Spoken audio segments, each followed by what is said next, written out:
Welcome everybody to Aloha Stadium as Aloha Stadium Stars Television Sports brings you high school football. Tonight, it's the Oahu Interscholastic Association Red Division I Championship game between the Kahuku Red Raiders and the Aiea Na'ali'i. I'm Kevin Hashiro. Na'ali'i, 2 years removed from a Division II state championship after a win over Damien. This time, after a move up to Division I, they have eyes for the bigger prize. The Kahuku Red Raiders are all too familiar with success in the Division I level with state championship after state championship. I'm joined by Mike Nelson. Mike, this is a very interesting game, one of two completely opposite styles of attack. This is a contrast. You see Aiea right there in the green. They like to throw the ball. They throw the ball a lot. Their quarterback is Kahuku. He has thrown for 2,239 yards and 20 touchdowns. On the other hand, we have the Kahuku Red Raiders. These guys like to run the ball. Last week, they didn't even throw a pass to the second half. They run the ball a lot. 695 total yards for Kemia Lisa, who's our leading running back. He has 11 touchdowns. And Malosi Te'o has 559 yards and 6 touchdowns. He's another star running back for them. So this is a style contrast that we're seeing, just two teams, one throwing and one running. It's going to be interesting to see what happens. Aiea head coach Wendell Say said that if his team is going to stay in this contest, offensively they must move the chains, keep their defense off the field and keep them fresh, and defensively Na'ali'i cannot afford Kahuku to control the clock. Coin flip about to be done to find out who will have possible possession here in the first half. The Red Raiders, Mike, as you've mentioned, have been absolutely dominant through the ground game. Kamuela Alisa is their primary rusher. As you mentioned, 695 yards, 11 scores. Malosi Te'o not that far behind with the 559 yards.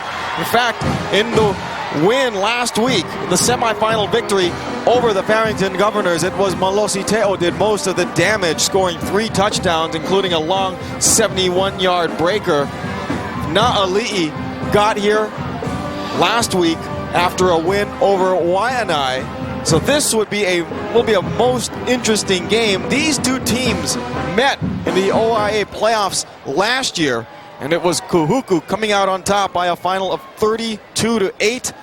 The Red Raiders lead this series 12-4 and have won the last 10 meetings. Aiea has won the toss, elected to receive the opening kickoff. As you heard, referee Reese Amimoto, as Aiea won the coin toss and they want the ball. So like you mentioned, Mike, they want possession. They want that vaunted offense on the field first, led by Kahuku, a 3-year starter, signal caller, a real good quarterback, one of the best quarterbacks in the state. You may have not heard about a lot of him, but he is indeed one of the best quarterbacks, not only in the OIA, but in the state as well. Total yards, he's ranked second in the state. Last year, his junior year was cut short because he had a concussion. He's made a very good comeback here his senior year.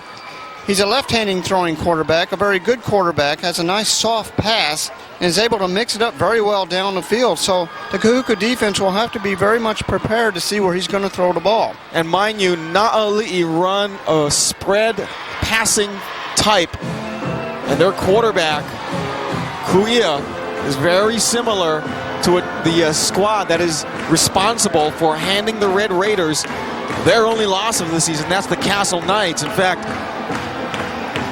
Red Raider coach Shiwaki Levi said that Kahuku reminds him a lot of Castle quarterback Bryce Kalauokaea.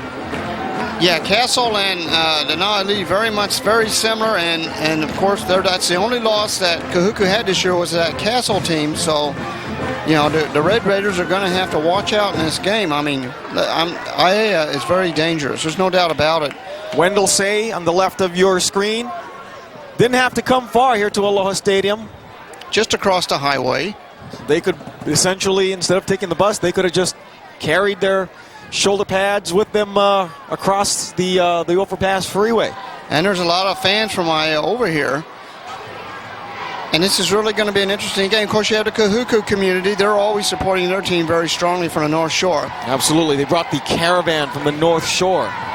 Weather factors, it's a pretty good night here at Aloha Stadium for football. In our first game, it was Radford winning the OIA White Division Championship over Moanalua. So Radford will represent the OIA in the Division II playoffs beginning next week. It rained pretty heavily at times in that game, but so far we don't have much of a breeze. It did drizzle somewhat during pregame warm-ups, and it looks like we are set to go. The Aiea fans, they are ready for football. And you know the Kahuku side is ready as well. A lot at stake, by the way, in this game. Winner of this contest will draw a first-round bye and will claim the #1 seed overall in the HHSAA playoffs, which begin next weekend. The loser of this game will play next weekend and will take on the ILH champions. That will be either Punahou or St. Louis. That winner to be determined on Monday. Latu Tupo, one of the starting offensive linemen, will kick off, and standing back for Na'ali'i, back to receive Lofa Li'i, one of the outstanding wide receivers, as well as Landon Dela Cruz.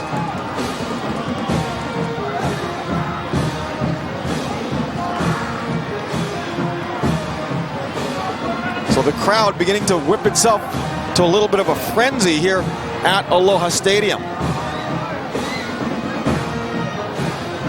Red Raiders, of course, decked out in solid red uniforms, white numbers, red helmets, black trim. Na'ali'i wearing white uniforms, green numbers, green helmets.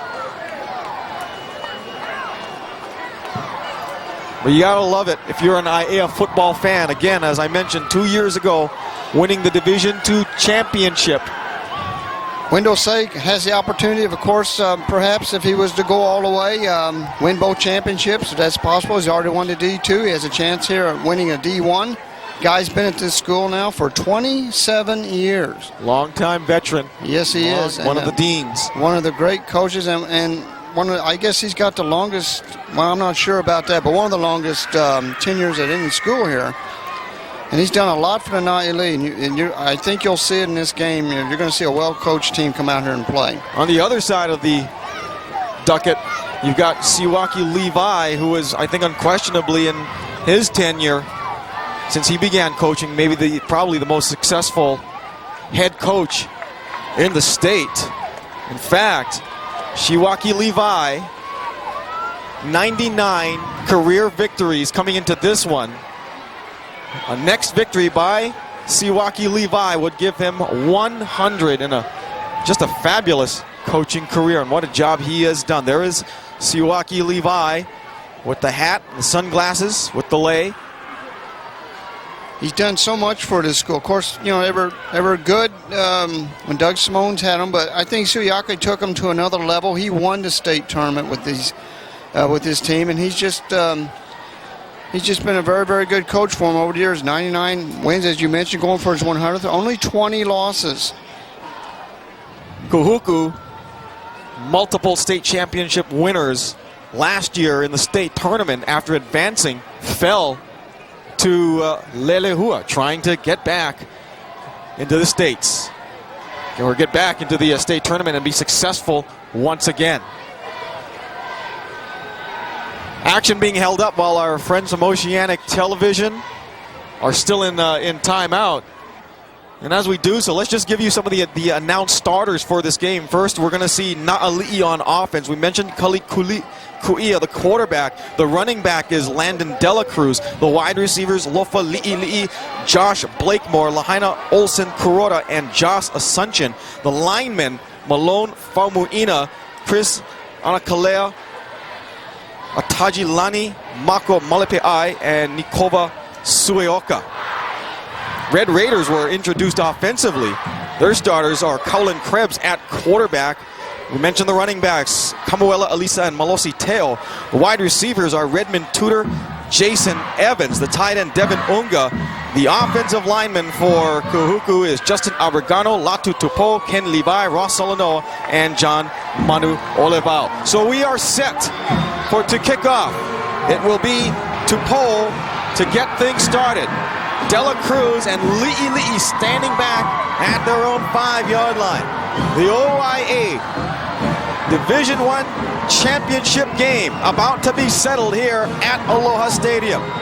And we are underway. It'll be a high and very short kickoff. We'll take a bounce and it'll come down to the 14-yard line to Li'i, and he is brought down at about the 25-yard line, and that is where Na'ali'i will begin first, led by quarterback Kali Kuia. 3-year starter, 5'11", 180-pound senior. This guy's exciting. Well, let's watch the first Hawaiian Bank replay. Let's watch running back. We've got Li'i here. It's a short kick. He catches on a bounce. He's got very good hands. But Kahuku down there very, very fast to make the stop. 1st and 10 at the 25. This is a standard formation. Empty set backfield, 5 wides. Kuia dropping. Now showing the little screen to Blakemore. He loses the ball. Are they calling this a fumble? The ball was loose. The officials have indicated it was a catch and apparently recovered by Aiea, as the officials will spot the ball back behind the line of scrimmage. Will bring up 2nd down and 10. Aiea cannot make mistakes against this Kahuku defense. Let's watch a Minahuni Water Company replay. Pass to his left. You see it's right there, and it's knocked out before his knee goes down. But they're lucky to get the ball back. I think they're actually, it looked like that his knee may have come down, but it's tough to judge. But 2nd down.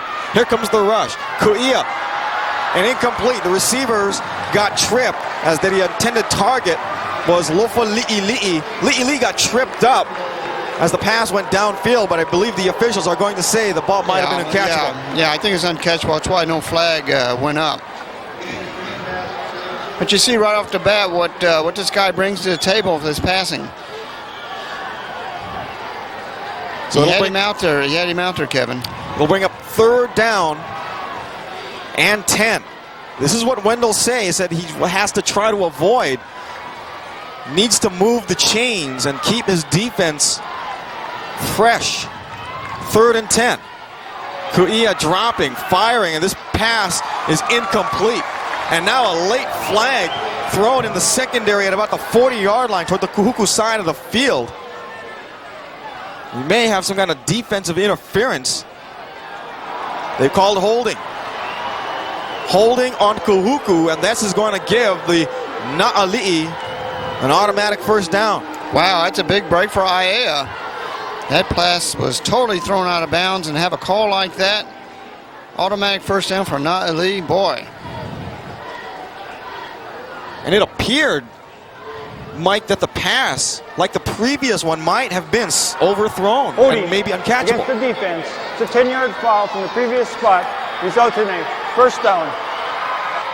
Let's watch on a Dietrich Insurance replay.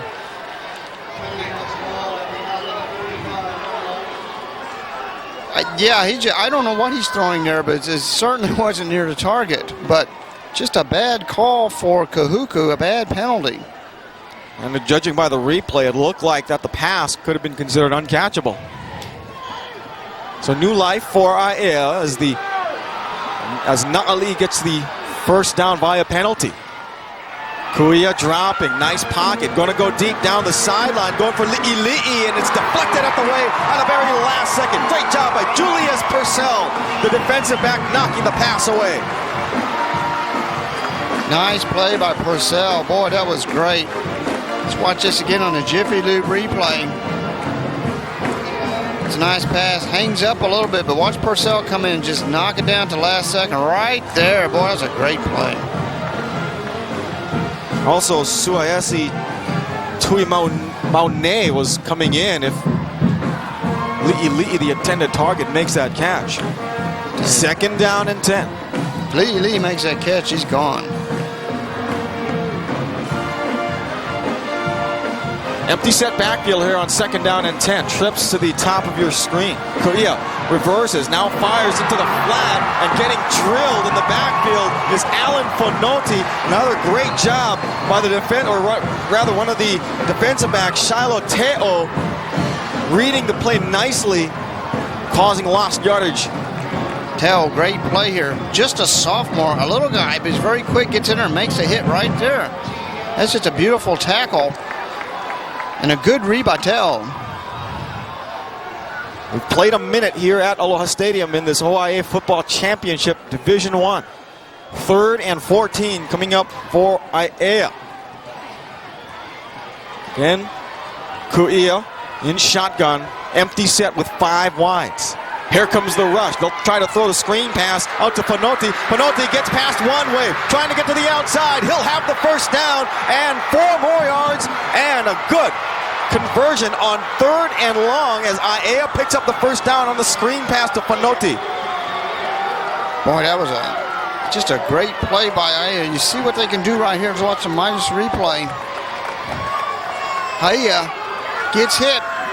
But I think it's the running ability, averting tackles by Fonoti and running down the field and knowing where the first down marker is and getting out of bounds. It's a great play there. And you see the Naili fans, they love that. Fonoti, 6'1", 180-pound junior. One thing that Wendell Say likes to utilize, he has a lot of depth at a wide receiver. So on first down, here comes the rush again. Going to go deep for Li'i. Li'i, diving catch. Does he have it? Yes, he does. What a catch by Lofa Li'i down to the 24-yard line. Now we're seeing the Aiea offense running and going and shooting and doing what they do very well. Watch the replay by Royal Adventure Travel. Li'i diving, ball thrown just ahead of him, making a great catch, concentrating, bringing it down. I mean, this guy's a very good athlete. 26 yards on the sideline pattern, and Aiea now threatening on its first possession of the game. 1st and 10 at the 24. This play will be blown dead. We've got movement at the line of scrimmage. Aiea appeared to have moved before the snap. Prior to the snap, delay a game against the offensive team. It's a 5-yard foul. Still be first down. Risa Mimoto, our lead official, calling delay of game, so the line of scrimmage will be pushed 5 yards back to the 29-yard line. 1st and 15. Well, if you notice, Mike, in the first few plays of this opening possession, Aiea went short, tried to throw a couple of screen passes, and then on the prior play, the long pass to Li'i, they went for the home run ball. Kuia dropping, running. He's at the original line of scrimmage, cuts back to the 20 and gets about good yardage of maybe an 11-yard pickup. It'll bring up 2nd down and maybe 4, possibly 3 yards to go. Well, you know, Kuia, people talk about his passing. He can run with the ball, too, when he gets a chance. We see it right here on this play. Brought to you by Tanioka Seafoods and Catering. His receivers are covered. He sees a big hole up the middle. He decides to just go up the middle and make a run the best he can. You can see how swift he is as a runner to complement his passing. Julius Purcell finally making the stop. 11-yard gain, 2nd and 4 from the 18. The handoff to Dela Cruz. Dela Cruz at the 20 and manages to drag Kaleo Spallone a couple of yards. Still, however, he'll be shy of the first down after a no gain on the play. Yeah, good play by Spallone right there. He was right there to make the stop on a draw play. Let's watch it again, brought to you by Pepsi. Spallone's going to come out of nowhere right here. There you see the draw, and he just hits him right there, reading the play all the way. No one blocked him. So 3rd down and 4. Kuia out of shotgun, joined by Dela Cruz in the backfield. That's Asuncion in motion. Here comes the rush. They'll fire the quick out to the outside to Li'i, trying to spin, but he won't get away. A flag is down, and finally so is Li'i. Let's see what the flag is. It came right at the point of contact. Suaesi Tui Maune with the stop. We'll have holding against Na'ali'i. So let's see what Kahuku decides. They can take the play, make it 4th down, or they can push them 10 yards back and replay 3rd down all over again. Let's see what Coach Say does here.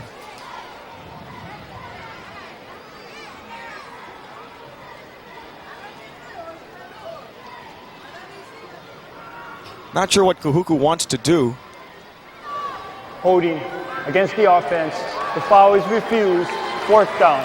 So Siwaki Levi says, we'll take the play. So a loss of 4 will make it 4th and long. And I think Na'ali'i going to go for it as Kaliku'ia trots back into the huddle. A little bit too long for the place kicker to attempt what would be probably about a 38-yard field goal. So 4th down, big play coming up here early in this contest. Ku'ia dropping back, pocket collapses. Here comes the rush, and he is hit in the backfield and dropped for a loss. Kaniela Tuipolotu making the tackle in the backfield, and Na'ali'i drive stalls at the 27-yard line. Kahuku will have it. Tuipolotu makes this tackle right here. You see he has nowhere to throw it. And the defensive line very quick for Kahuku on that play. Collapsing very, very quick on Kalia. And that's what they had to do. They knew he was going to throw the ball, so they just collapsed very quickly on him. And let's see what the Red Raiders do on their first possession of the game. If you're looking for a silver lining in the cloud for Aiea, even though they didn't score, the fact that they were able to move the ball downfield against this vaunted Kahuku defense and drive it all the way down inside the 20 was good news. And best of all, it worked 4 minutes off the clock. So here comes Kahuku with the state's top rushing offense. Cowlin Krebs under center. The give is to Teo up the middle with a big hole. Teo at midfield. 40, 35, inside foot race. No one will catch Malossi Teo. Touchdown Kahuku.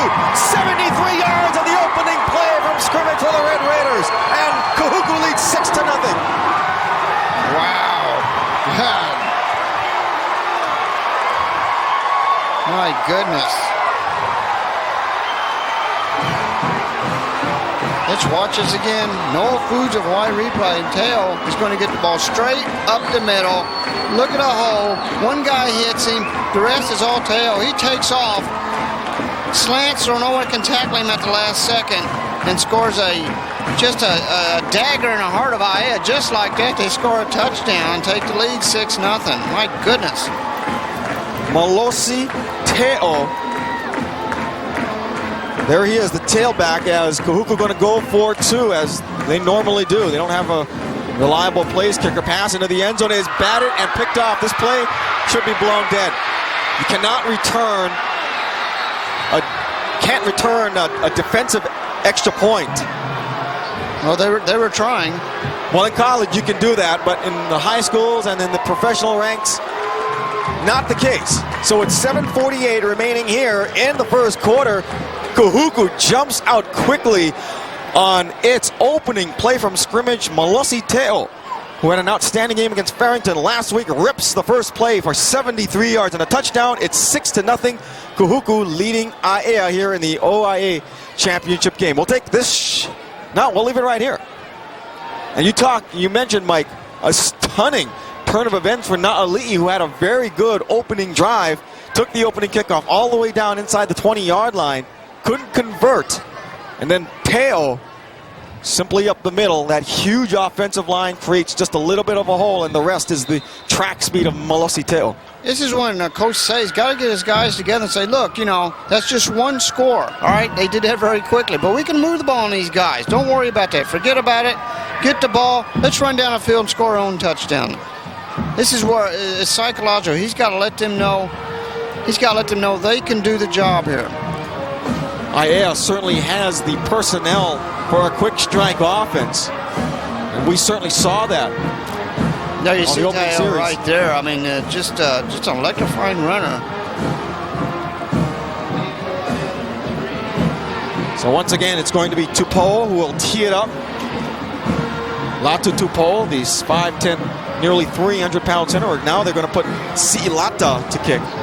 Si'ilata, who's normally the kickoff guy and has a little bit of a stronger leg. This one will be a line drive heading down toward the sideline. And the The ball will just bounce out of bounds. And Aiea will probably accept the penalty and take the ball, I believe, at their own 35-yard line.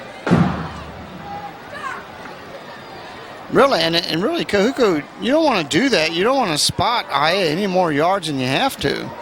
I mean, they already showed they can move the ball, so really, he shouldn't be kicking it out of bounds like that. The ball was kicked out of bounds by the kicking team. Receiving team is opted to take the ball on the 35-yard line. First down. So let's see what Na'ali'i can do here on their second possession of this game. Opening series, they drove it inside the 20 where the drive eventually stalled. Kahuku out of shotgun, back to pass over a three-man front, looking, fires and completes it past the first down marker to Lahaina Olsen Kuroda. And then afterwards, oh my, you see the little guy in the light blue got taken out off of Bridenstine with the force out of bounds, but nonetheless a first down for Aiea. Watch the pass from Kuida to Olsen Kuroda right here. Little short pass and knocks someone down on the sidelines there. That was an accident. That kind of reminded me a little bit of Darren Baker. Remember in the World Series when the Giants were a couple of years ago? Except that time Darren Baker had someone pull him out of the JT Snow pull him out of the way. A young guy not as fortunate. But he's okay. Kuia may not be okay and he'll be dropped. Kevin Unga on the blitz. The linebacker comes in and drops Kahuku for a big loss. Let's watch it again. Unga gets there very quickly. Kuia, see that? He breaks off his blockers. There's more blockers breaking off, and then he just tackle him right at the end of the backfield. And the offensive line for the Na'ali'i right now is kind of breaking down. They can't have their quarterback running around like that. He's not effective. He can't find receivers if he's being chased all over the place. Unga, the 6'2", 222-pound senior. 2nd and 24. Kuia steps up under the rush. Here it comes again, and Kuia will be dropped once more. Michael Wiley, and again, I believe that was Tuipulotu who makes the sack. If it was Tuipulotu, that's his second sack of the night. Yeah, and it's going to be officially credited to Tuipulotu. Yeah, I would say so. Tuipulotu, gets him right here. Again, a great pass rush by the Kahuku defensive line, and they're sort of taking this game over or taking it away from Aiea right now. Well, if you're Wendell Say, you're going to tell your center, Taji Lani, your 5'11", 230-pound junior, you got to get him some help because that's the second time he's really been forced back. Quick snap over the head of Kuia. Ball is loose. Ball is now kicked around. It'll be kicked around again, heading toward the end zone. It'll be recovered. No, still on the field. Still loose. Recovered. Touchdown, Red Raiders. Kael Alo pounces on the football, and just like that, it's 12-0 Kahuku.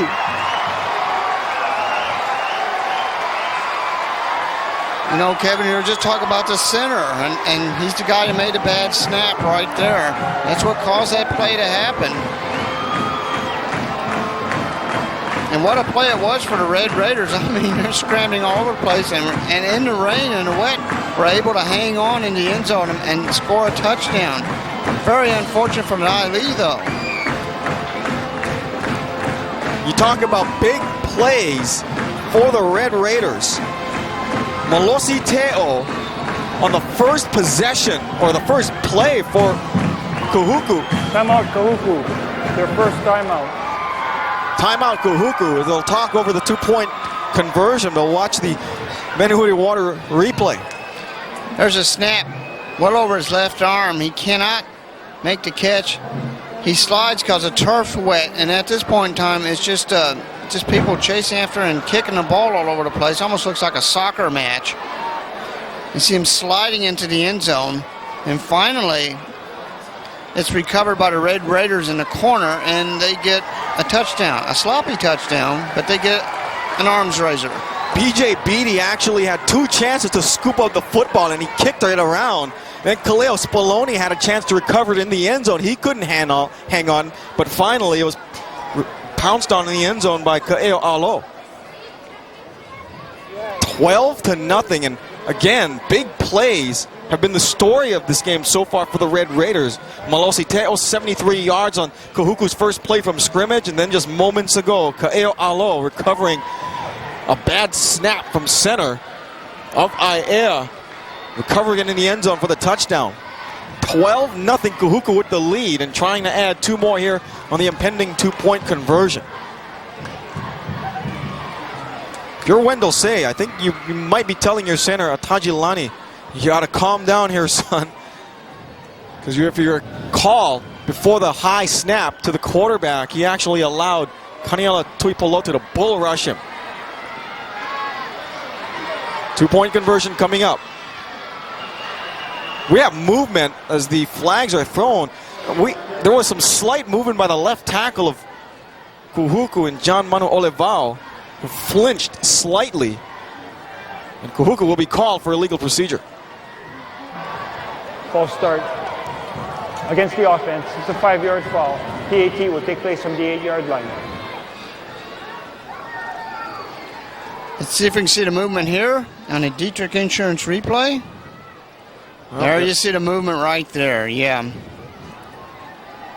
Justin Abergano, right guard, flinched, but before that, it was Manu Olivao who moved slightly. So retry, this time from the 8-yard line. Teo around the right side, getting around the edge. Too much speed. That's a deuce for Kahuku. 14-0 Red Raiders.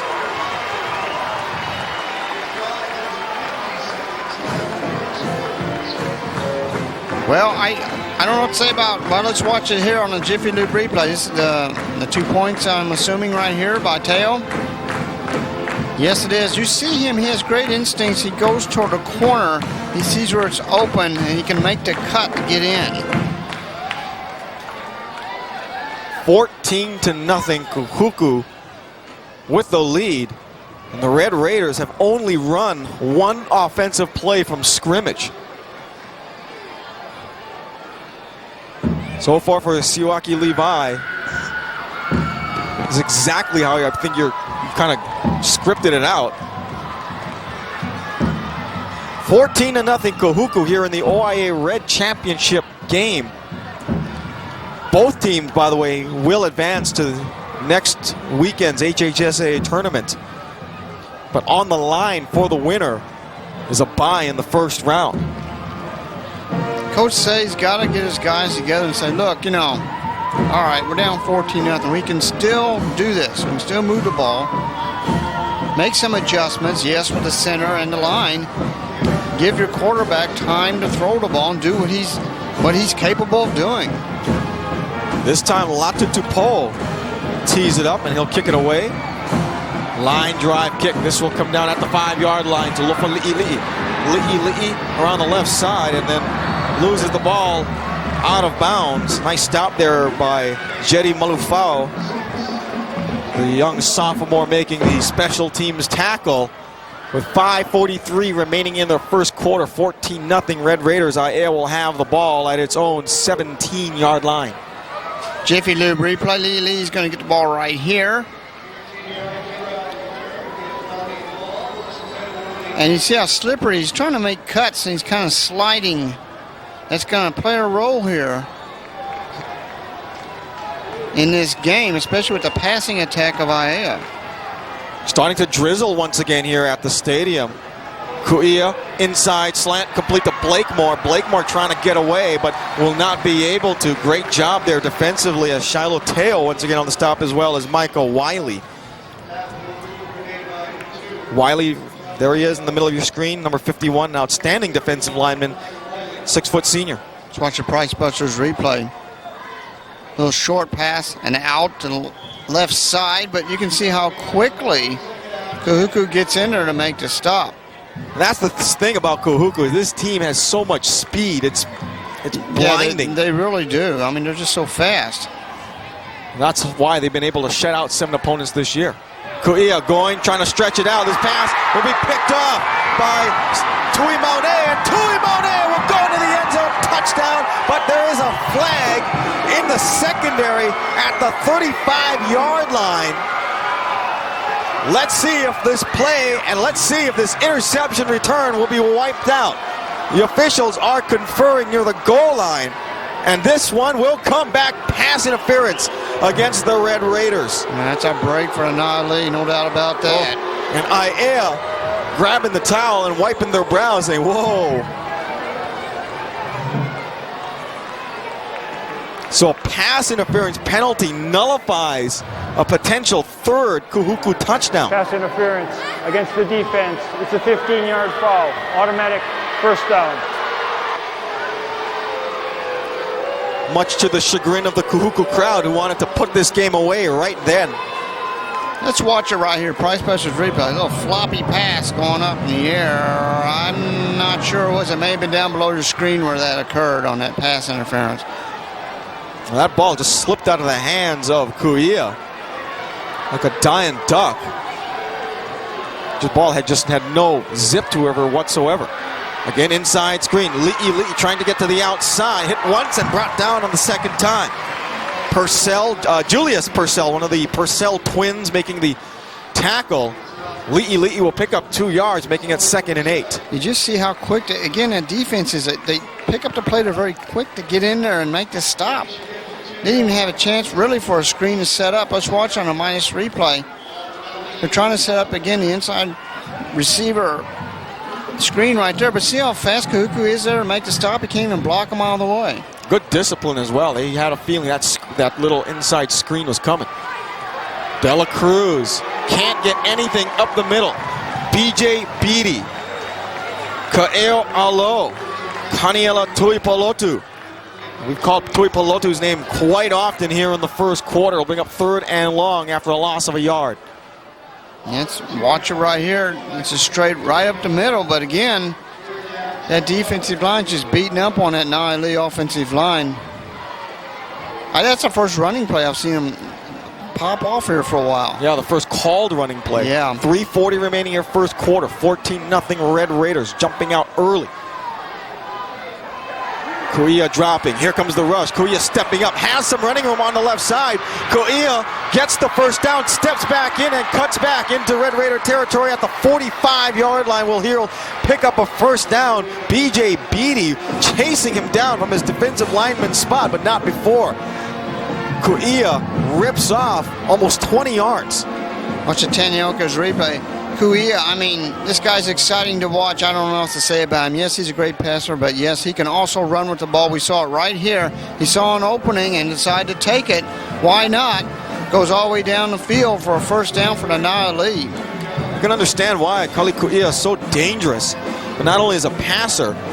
You mentioned, Mike, that he is a very gifted athlete as well. And twice he's demonstrated that with his legs. Quick snap, and this is the backup quarterback, Alfredo Higa, who takes the quick snap, but Kahuku not going for it as Alo there makes the stop. So Wendell Say trying to go to the back pages of the playbook as Higa, the backup quarterback, makes an appearance. Yeah, he tried to fool him, but it didn't work, and Kahuku was not fooled by that play at all. Higa's in there as quarterback. He's going to go right up the middle with it, but Red Raiders all over that play. Higa is going to stay in. Quarterback draw, rolling out to the right side. He'll fires and hits a wide open receiver at the 40, trying to get to the outside, but he'll be dropped shy of the first down by a couple of yards as the pass was completed out there to Josh Asuncion. Julius Purcell on the tackle. Very interesting that Kali Aiea not in the game, and it's the backup quarterback, Alfredo Higa. Has something happened to him? We don't know. I'll tell you what, Higa, this is a good run and throw right here. On the run, makes a real nice pass to Asuncion right there. Makes the catch. A good play for the Aiea, but you have to wonder what's happened to their star quarterback. Well, the star quarterback's back into the game. So Aiea is back in after Alfredo Higa made a couple of nice plays. 3rd and short, pass over the middle, caught.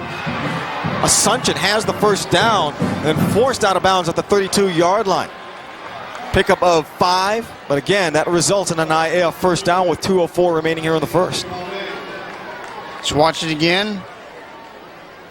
Aiea, very quickly, throws to his right, to Asuncion right there. They get the first down. They needed short yardage. This is an important possession right now for the Non-Lee. They've got to do something on this drive, I think. We're once again moving the ball deep into Red Raider territory. The first trip failed as they turned the ball over on downs. 1st and 10 from the 32. Here is Kauia, low snap, but he'll give it to Dela Cruz. And Dela Cruz again trying to test the middle, and he gets absolutely zero. A host of Red Raiders were there. Micah Wiley, Malone Fiso. No Foods of Hawaii replay. Again, the line is so fast. Look at that, how they penetrate, overpower opposition, get right in there. Just concentrate and get it on the runner. I mean, those plays are not going to work against Kahuku like that. Even George Tafuna in the play. Here comes Higa once again here on 2nd down and 10. Or Higa actually checked in as one of the slots as Kauia himself gets dropped. Spallone, just count them. There's 3 Red Raiders in the back there. Spallone was back there. Kevin Unga. Big loss to bring up 3rd and long. Mountain Dew replays, watch right here.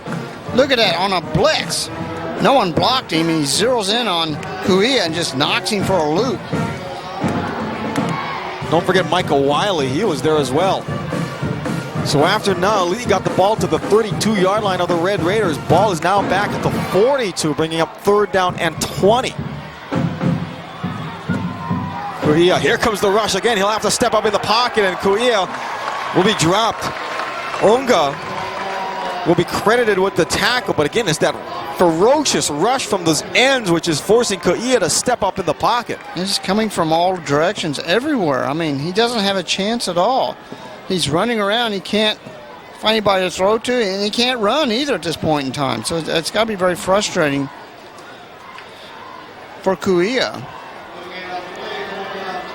Lofali'ili, who is the nephew of defensive coordinator for Aiea, Mika Li'ili'i, kicks it away. Beautiful kick.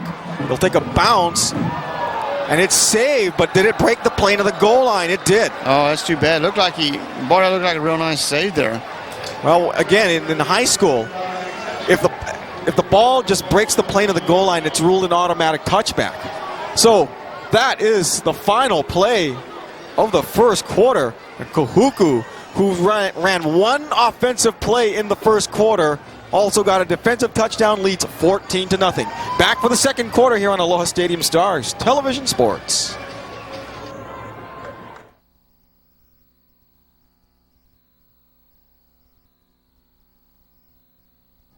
You see me, and all the world can see that we should be together.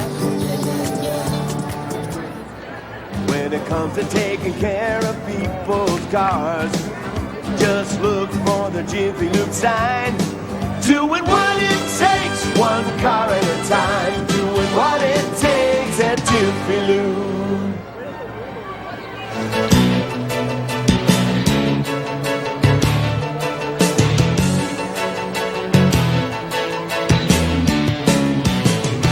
Say hello to good boys.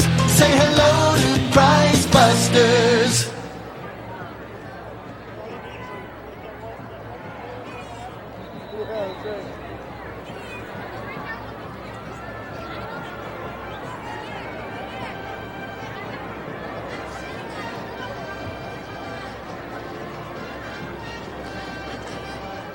Kevin Ashura, Mike Nelson back here at Aloha Stadium for the OIA Championship game. You saw that prior Dietrich spot. You saw the stick figure man scratching his head, and I think that could also be Wendell Say as well.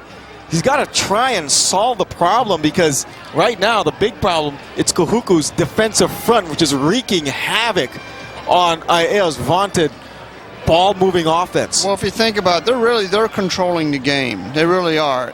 Yeah, Kahuku scored 2 touchdowns on 1 play and all that, but that defensive line is controlling this game. They're keeping Aiea from doing what they like to do. That's pass the ball. This, folks, is Kahuku's second play from scrimmage, and this is the opening play of the second quarter. The give is to Teo. Teo slips on the carpet and will get back to the line of scrimmage. Yeah, I think he ran into his own man there. Well, he tried to bounce out, then cut back up the field, but just slipped. Right now, against Malosi Teo, the one thing that has gotten Teo down is the field turf. Yeah, see, he ran into his own man blocking off. Then he tried to bounce off and find a hole, and he slipped down because of wet turf. So Teo now officially 2 carries for 73 yards.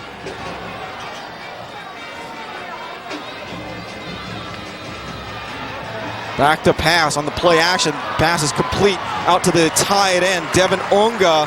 Unga will have 12 yards in the first down. And one thing that Carolyn Krebs does very well, very good in play action. Yeah, he does. And we're going to watch it on this play right here. First Wine Bank replay. Play action fake right there, and he throws to his right. And his man's wide open, which is a typical Kahuku play. Catch the ball and run up the field and get the first down. So 1st and 10. Tight formation in the eye. Here is Teo around the left side. Teo with 9 yards on the carry. Now you're seeing Kahuku. Now that they have a 2-touchdown lead, they're going to start running that ball, which they're so well and so very good at doing. Let's watch again. Teo's going to get the ball here for 9 yards, but this is what they do well right here, is run the football and run the clock down and control everything. And right now, they've got this game under control. Roland Fomai finally came from behind to make the stop. 2nd and less than maybe about half a yard. Again, tight formation. Kamuela Alisa is the up back. Teo is the deep back. The give is to the up back, Alisa. Alisa fighting for tough yards, and he'll get up to the 45-yard line before being brought down by 3 Na'ali'i. Quentin Peterson among those on the tackle, as well as Isaac Tuilaepa. It's the first time Alisa's touched the ball in this game. It's in the second quarter. Let's watch it right here, brought to you by Dietrich Insurance. He's a big guy, finds the holes, takes a lot of guys to bring him down. But this is what Kahuku does very well. 1st and 10, Red Raiders, ball at their own 45. Again, tight formation.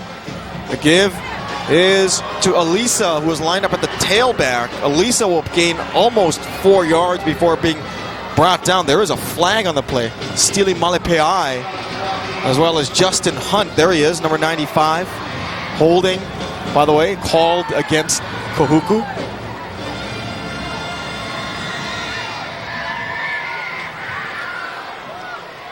Aiea will take any break they can get to stop the running attack of Kahuku. If it takes a penalty, they'll take it. Holding against the offense. It's a 10-yard spot foul. It will still be first down. Still first down, but as you heard Reese Alimoto, it is a spot foul. Oh, there's the hold right there. Yeah, you see it right there. Ooh, and that, talk about being mugged. Pele Avea was the guilty party. 1st and 20. Give is once again to Malosi Teo. This time Teo with short yardage, pickup of only 4. Yeah, no, they look good on that play, making a stop. Not allowing any open holes for Teo, because once he breaks through the open, this guy's hard to bring down. He'll break for the end zone. See it right here. The gaps are plugged very well by Denali right there, and they don't allow any openings for him to get by. Capena Fonseca recording the tackle. 8:45 and counting here in the first quarter. 2nd and 17. Red Raiders will split 2 wides to the top of your screen. Play action. Krebs dropping, steps up, fires, and the pass is incomplete, intended for the 6'2 wide receiver, Jason Evans. You know, sometimes Kahuku, they do run the ball a lot, but every once in a while they will throw it, and Krebs can throw the ball. He's thrown for a few touchdowns this year, and they'll lull you to sleep that way. Let's watch again on Royal Adventures Travel Replay. Krebs overthrew his receiver here, but hit the referee in the foot too. But they do, on occasion, throw the ball, and sometimes they'll catch you sleeping. A man be open, they'll catch him downfield. Well, you would think here on 3rd and 17 that this is an obvious passing formation, but that at times just never bothers Kahuku. In fact, look at Aiea. Look at how they're stacking the box, and now Kahuku will call a timeout. It's their second. Timeout, Kahuku. Their second timeout. So the Red Raiders will have one timeout remaining with 8:24 remaining here in the first half. Red Raiders up 14-0.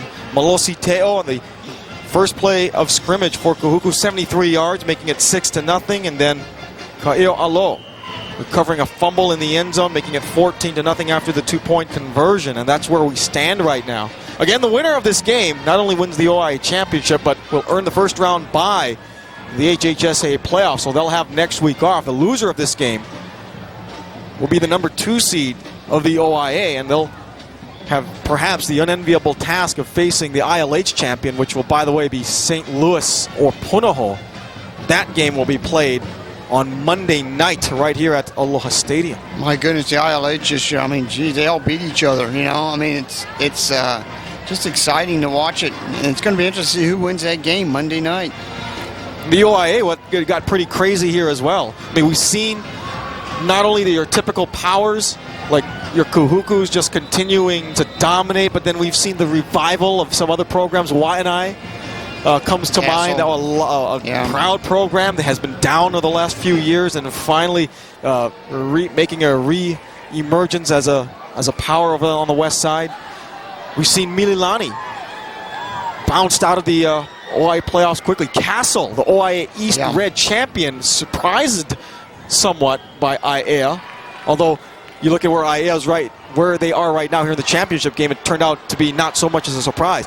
Here on 3rd down, look at Aiea putting 7 players in the box. Here comes the rush. Krebs being pressured, and he will be dropped. That's a big play for the Na'ali right there. Mana Ohia, the safety, on a blitz right up the middle and drops Cullen Krebs for a big loss on 3rd down, and Kahuku will have to kick. We saw it coming. You called it, Kevin. Let's watch about Tanioka's replay. No one blocks him. That's Ohia, and he just goes right after Krebs and brings him down. That's a big play for the Na'ali. Gary Nagy to kick it away. Lofa Li'i standing back at his own 28-yard line. Play will be blown dead. There was still 3 or 4 seconds left on the play clock. So we have some kind of movement at the line of scrimmage. And if one thing that has hurt Kahuku this year, Mike Nelson, penalties. Well, they've always been like that, historically over the years. Prior to the snap, false start. Against the offense, down will remain 4. It's a 5-yard foul.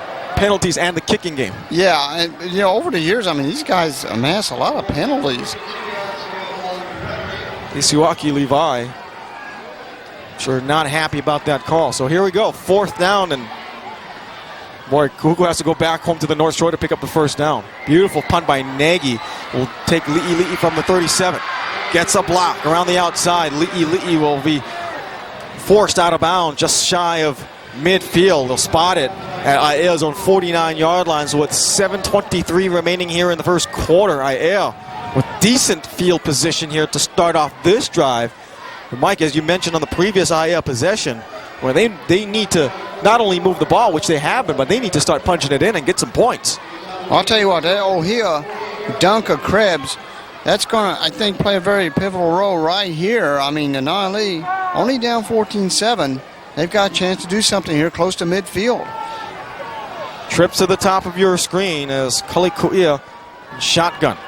Dropping back, again stepping out of the pocket, and he'll be dropped down by guess who? Kaniela Tuipulotu. That's his 3rd sack of this game. Guy's amazing. I mean, just gets right in there and just dunks him all over the place. Tuipulotu was playing nose guard. Boy, just having his way with Atajilani, the center of Aiea. Just a junior. He'll be back next year. Look at that. Now they they fight off their blockers and they get right in there and just make the stop. I mean, God, these guys are fast. Man, if you're the left guard, you've got to slide over and provide better help.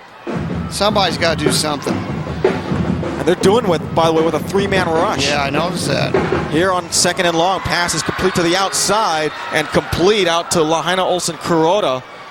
Kuroda gets nearly back to the line of scrimmage. Not quite, though. It'll bring up 3rd down and about 12. These plays seem to work against Kahuku. You kind of catch them sleeping out there, even though they're rushing 3 guys. These little sweep plays to the right or left side. Olsen Kuroda gets it right here. He's wide open. Ran out of field to run on. Ooh, and you know what? Off of Bridenstine almost could have been called for a late hit out of bounds. As it stands, however, 3rd and 12. Kuia back, firing. This pass in and out of the hands of a defender. Then almost might have been caught. Chico Ramirez had the pick, but then the ball went through the hands of the receiver, Josh Blakemore. And I'll tell you, he's a little lucky and hangs on to that. That's 6 for Aiea. He is. Let's watch it right here. It goes right off his hands there, and maybe the wet weather had something to do with that. I don't know, but he doesn't make that little tip. That might be an arms raiser. Lofali'i back to punt it away here on 4th down and 12. High end over end punt will take a bounce. It'll get past the punt returner Tui Maune.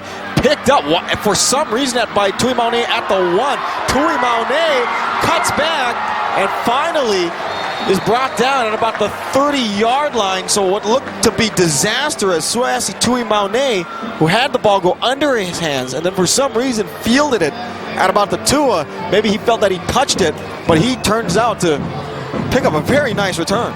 Hey, I don't know if he touches it right here or not. Let's watch it. Does he touch it? I don't. Maybe he felt it. I don't know. But he went after the ball. He could have just let it go in the end zone. But he decides to catch it. Then he makes an outstanding run once he gets it. Looks like they got him cornered right here. You think they'd get him? Boy, and then he slips all the way and has an open sideline right there. Good moves right there. I mean, my goodness. Tui Maune is lucky, but right, if you're really, Aiea should have had him back there. If you're Wendell Say, you're going nuts right now because you had 3 Aiea defenders surrounding Suasi Tui Maune. You had him cornered back at about the 3-yard line and you let him get away. That's the kind of night it's been for Kahuku so far. 6:10 remaining here in the first half, and Kahuku now here at a rainy Aloha Stadium continuing to nurse a 14-0 lead. It's only a 2-touchdown advantage, but this game clearly has been dominated by Kahuku. 1st and 10 at the 3. Krebs will give it to right up the middle to Teo. Malosi Teo rips off another 7 yards. And again, you see the rain coming down. This is going to play in the hands of Kahuku. They're just going to run the ball. Yeah, that's what they're going to do. Let's watch it in the first line bank replay. Just give it to Tail, go right up the middle, smash mouth football. It's what they know best. Well, this much is obvious. The Kahuku interior lines on both sides of the football have dominating, yeah. They have dominated Aiea's front throughout this game. 2nd and short. Once again, this is Teo. He'll have the first down nearly to the 45-yard line. The drive will continue with 5:27 remaining here in the half. Watch it again. Replay brought to you by the Minahuni Water Company. Tail's going to get the ball right up the middle again like he did on the last play. This time he gets a first down. And again, we talked about it, Kevin. The dominance of both lines by Kahuku is just controlling this game. Absolutely controlled. They've been controlling the tempo of this contest. 1st and 10, just shy of the 45. Kamuela Elisa, the tailback, after the fullback is moved back as the deep back, and he gets dropped after about a pickup of 3 yards on the play. Alex Munga. Mungo's making the stop, as well as this guy. You saw number 66, Isaac Tuialepa, a transfer from Colorado. Oh, really? That's interesting. I hear Tail getting the ball once again, and Munga makes the tackle right there. But, I mean, this is what Kahuku does. This is what they do very well. So going back to Isaac Tuialepa, Wendell Say calls him a Rocky Savaing Aiea clone. Of course, Rocky Savaing Aiea, now at UH, but a former Na'ali'i. Krebs going deep, going to Evans, batted away at the last second. Great job in the secondary by the safety, Jarek Lake, who batted the ball away from Jason Evans at the last second. Well, it's a good thing he did, because he doesn't do that. That's a Red Raider arms raiser, buddy. I'm telling you right now. Jarek Lake, just watch it again right here. Brought to you by Dietrich Insurance. Play action fake. Krebs has plenty of time to throw it. Yeah, a little winger, but see that? Lake got there right at the last second, knocks that ball away. So the incompletion brings up 3rd and 7 with 4:19 remaining here in the first half. The rains have stopped, at least for the moment. Again, Aiea going to crowd the line of scrimmage. The give is to Elisa. Elisa past midfield and dives forward, but he's still going to be shy of the first down marker by maybe 2 yards, depending on the spot. Justin Hunt, number 95, a 3-year starter at defensive end with the stop. Stacked in the I formation, hands off to his halfback. And of course, that's Lisa getting a few yards. Close to a first down. It's going to bring up a 4th and short for the Red Raiders, and they're going for it. As obviously as they probably would. And why not? This offensive front has dominated Aia's defensive line. The give is to Teo, waiting, but waiting, on the other hand, is Aiea. Tuialepa, as well as 2 other Na'ali'i, stymie Malosi Teo in the backfield. So on 4th down, the Red Raiders will turn the ball over in downs, and again, Aiea will begin field position near midfield. They're again the I formation, same plays they ran before, just went to the right side. Aiea was ready for him this time. They got over there and then they got past their blockers and they made the tackle. That's a big momentum changer. Well, perhaps a big momentum changer for Aiea if they can do something right here. That looked like Robert Holliday, wearing number 30, might have been the guy who made first contact. Ball is loose, and then the quarterback slips down as Kahuku looks like he got his foot tangled up with Landon Dela Cruz, and this is going to be a big loss of 9 yards. That really hurts. That really does. Let's watch again on Royal Adventure Travel Replay. I just think it's a bad snap, Kevin. He snapped it, and then he got tripped right there by his own man. He's lucky he held on to the ball. 3 minutes remaining here in the half. Kahuku with a 14-zip lead as we are winding down the first half of action here in this OIA Division I Championship. Kuia dropping, short drop, will go deep to the sideline pattern, and it is caught. First down. Josh Blakemore on the sideline pattern. Then after, we got penalty flags coming out after the play was over. There was some extracurricular activity in front of the Aiea bench. Let's see what Reese Zamimoto has to say. Oh.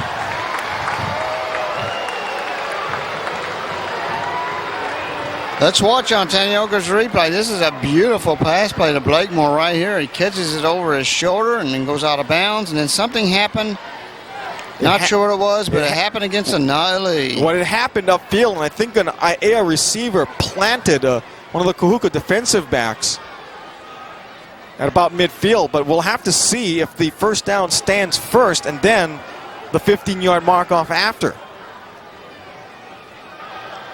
Aiea made the line to gain, so it will be first down. After the play was over, personal foul against Aiea, 15-yard foul. It will still be 1st and 10. Good news for Aiea. Na'ali'i will still get the first down, but again, 15 yards marked off. Ball now spotted at Kahuku's 48-yard line. That penalty kind of hurt in a way, but good news again, first down. Kuia again under duress, and he'll be dropped. Let me guess, was it Tui Polotu? He's got a 50 on his uniform? Absolutely. Yeah, that's the guy. Kaniela Tui Polotu is having a monster game. Although it was Kevin Unga who made the initial pressure. Again, I mean, they know he's going to throw. They come in. They're big. They're fast. They stop. Aia's line just can't stop them right now. Well, this time And they're worn out. You know, they're probably tired too at this point in time. Well, this time give Kaniela Tuipulotu half a sack, along with Kevin Unga. Where Kaniela Tuipulotu, who's playing nose guard for Kahuku's defensive alignment in a 3-downman lineman rush, as he'll be dropped again from behind. And guess who? Tuipulotu again. No. Number 50? Oh my goodness, Tuipulotu is having a most memorable game here in the OIA Championship. He's getting a lot of dunks. There's no doubt about that. Look, right there. He has you see it right there. He's so fast. He spins off his blockers. They can't stop him. He comes in and he just gets the quarterback so fast. I mean, now he's really got to make some adjustments at halftime on this if they can do it. Third and forever. Here's Aiea. He's going to go to the sideline pattern again. Pass cannot be held on by Blakemore as he gets knocked from behind into the bench, and he is a little slow in getting up. Shiloh Teo making the hit.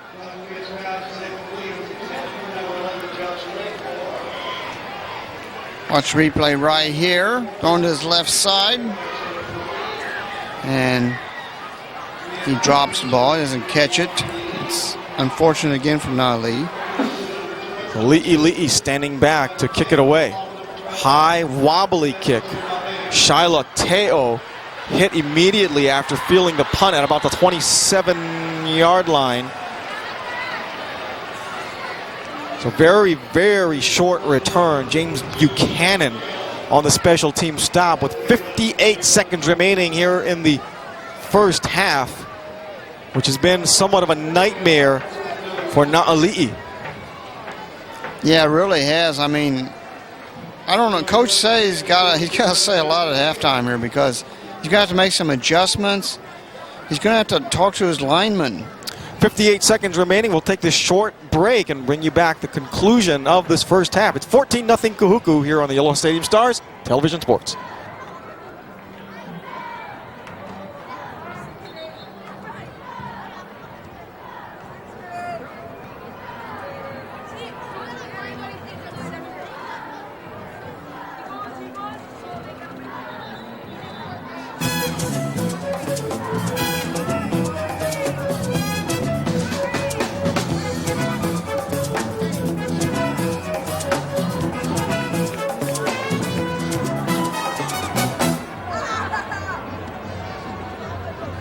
Kevin Hashiro, Mike Nelson back here at Aloha Stadium. We have 58 seconds remaining here in the first half, and Kahuku was dominated this game, leading 14-0. But if you're Wendell Say, the saving grace is you're only 2 scores behind.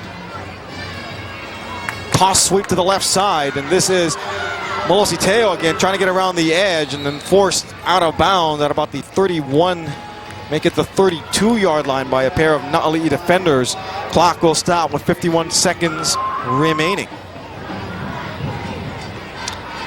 Watch replay right here. Teo's going to get the ball. A little pitch out. USC student body left. And Na'ali'i kind of defended that pretty good, I thought. Chased him out of bounds. One of the few times they've had containment on Molosi Teo. 2nd and 5 from the 33 with 51 seconds remaining in the half. Toss sweep again to Teo, and it looks like he's going to throw. He will. Going deep for Tudor, over his head and beyond his reach. So for the first time tonight, Kahuku trying to catch Aiea sleeping, going to the track star Redmond Tudor, one of the fastest players in the state, the 6'2" wide receiver. 3rd down coming up. Again, lulling him asleep. They do that. Then they pull off a play like this. There you see a pass, a halfback option, throws down the field. It looks like the ball may have slipped a little bit in his hands, but well defended, double coverage by the Na'ali'i. Excuse me, that was Kamuela Alisa Throwing the ball, throw. yeah. But read nicely by Aiea, considering Tudor, one of the fastest athletes here on the Kahuku side. Misdirection. Here comes the rush, and Krebs will be dropped. Justin Hunt, we mentioned his name a little while ago. A 3-year starter for Aiea at defensive end. The 6'1 senior comes up with a big play defensively. 30 seconds remaining, and I think Aiea is going to call a timeout to stop the clock. One of the few bright spots has been Hunt on defense. We see it right here on the blitz. He comes through and gets past his man and makes the tackle on Krebs. And they just need to do a lot more of that. So Aiea calls timeout to try to preserve the clock with 30 seconds remaining and 4th down coming up. And I don't think that Siwaki Levi is going to gamble 4th down with the ball spotted at Kahuku's own 24-yard line. Well, Wendell Say has got a lot of adjustments to make for the second half, but like we were saying here earlier, Mike, even though Kahuku thoroughly has dominated both sides of this game, the Red Raiders are still, or rather Aiea still only behind by 2 scores, and with this quick strike offense, they can easily get back into this one. They could, and get a break here and there if Kahuku makes a mistake, and they can take advantage of it. Yeah, they're only down 14-0, but he's going to have to make adjustments on his lines. He can move the ball, but he's got to be able to move the ball when he wants to move the ball, and right now the Kahuku defensive line is not letting him do that. There are some of the brave souls out here at Aloha Stadium. Rain? What rain? Charles, or rather Gary Nagy, standing back at his own 11. Lofali'i to receive for Aiea. There he is, the outstanding wide receiver, back to receive. Line drive kick, Li'i from his own 37. Gets one block, cuts up, bounces off of his own man, and finally wrestled down to the turf by Suesi Tuimaune. Short return, 18 seconds remaining here in the first half. So Aiea will have it 1st and 10 at their own 46. He's going to get the ball right here. Gets a good block right there and then runs into his own man right there. And that kind of stopped his momentum. At that point in time, the Red Raiders had him surrounded. Only 18 seconds remaining here. I formation as Kuia under center. Play action. Fires it out to Dela Cruz. Dela Cruz, oh, he should have gotten out of bounds, and instead the diminutive tailback stayed in with 9 seconds left. Right, and he could have gotten out of bounds, saved the timeout with 9 seconds remaining. Timeout Aiea, their second timeout. There you see Kevin Unga, who made the stop. So Landon Dela Cruz, the transfer, came to Aiea after spending a couple of years at Damien. And we'll take a break with 9 seconds remaining here in the quarter. Second down coming up here on the Aloha Stadium Stars Television Sports. No, no, no, no, no, no, no, no, no, no, no, no. Nobody does it like no food. Nobody does it like no foods. No foods. World champion figure skater Kristi Yamaguchi reaches for the gold in everything she does. And when the Olympic gold medalist wants to add flavor to her foods, she reaches for Aloha Gold soy sauce from Aloha Shoyu. Aloha Gold soy sauce from Aloha Shoyu. For nearly 20 years, we've provided delicious, quality water for the people of Hawaii. Menehune Water continues its tradition from our state-of-the-art bottling plant, bringing you the same great-tasting water, though we still might be getting help from somewhere. Menehune Water. Back here at Aloha Stadium, only 9 seconds remaining here in the half. 14-0 Kahuku with the lead over Aiea. And again, an I formation set for Kulia or Kali Kuia. Again, they've only got time for a couple of plays to try and stick it in the end zone. Again, a quick out going to the sideline. This pass is picked off. Leaping INT by Sueasi Tuimaune with 4 seconds remaining. So Tuimaune, who had an interception return for a touchdown wiped out earlier in the half, comes up with a drive-stopping interception. That just wasn't a good pass, that's all. Kuia right there throws. Tumahe's got that figured all the way. I mean, that was well underthrown to his receiver. Just not a good throw.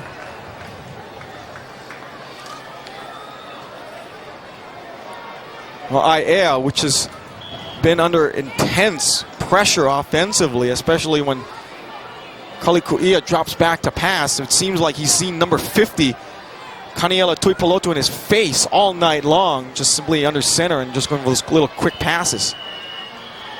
Half's not done yet. We got flags for the snap of the football.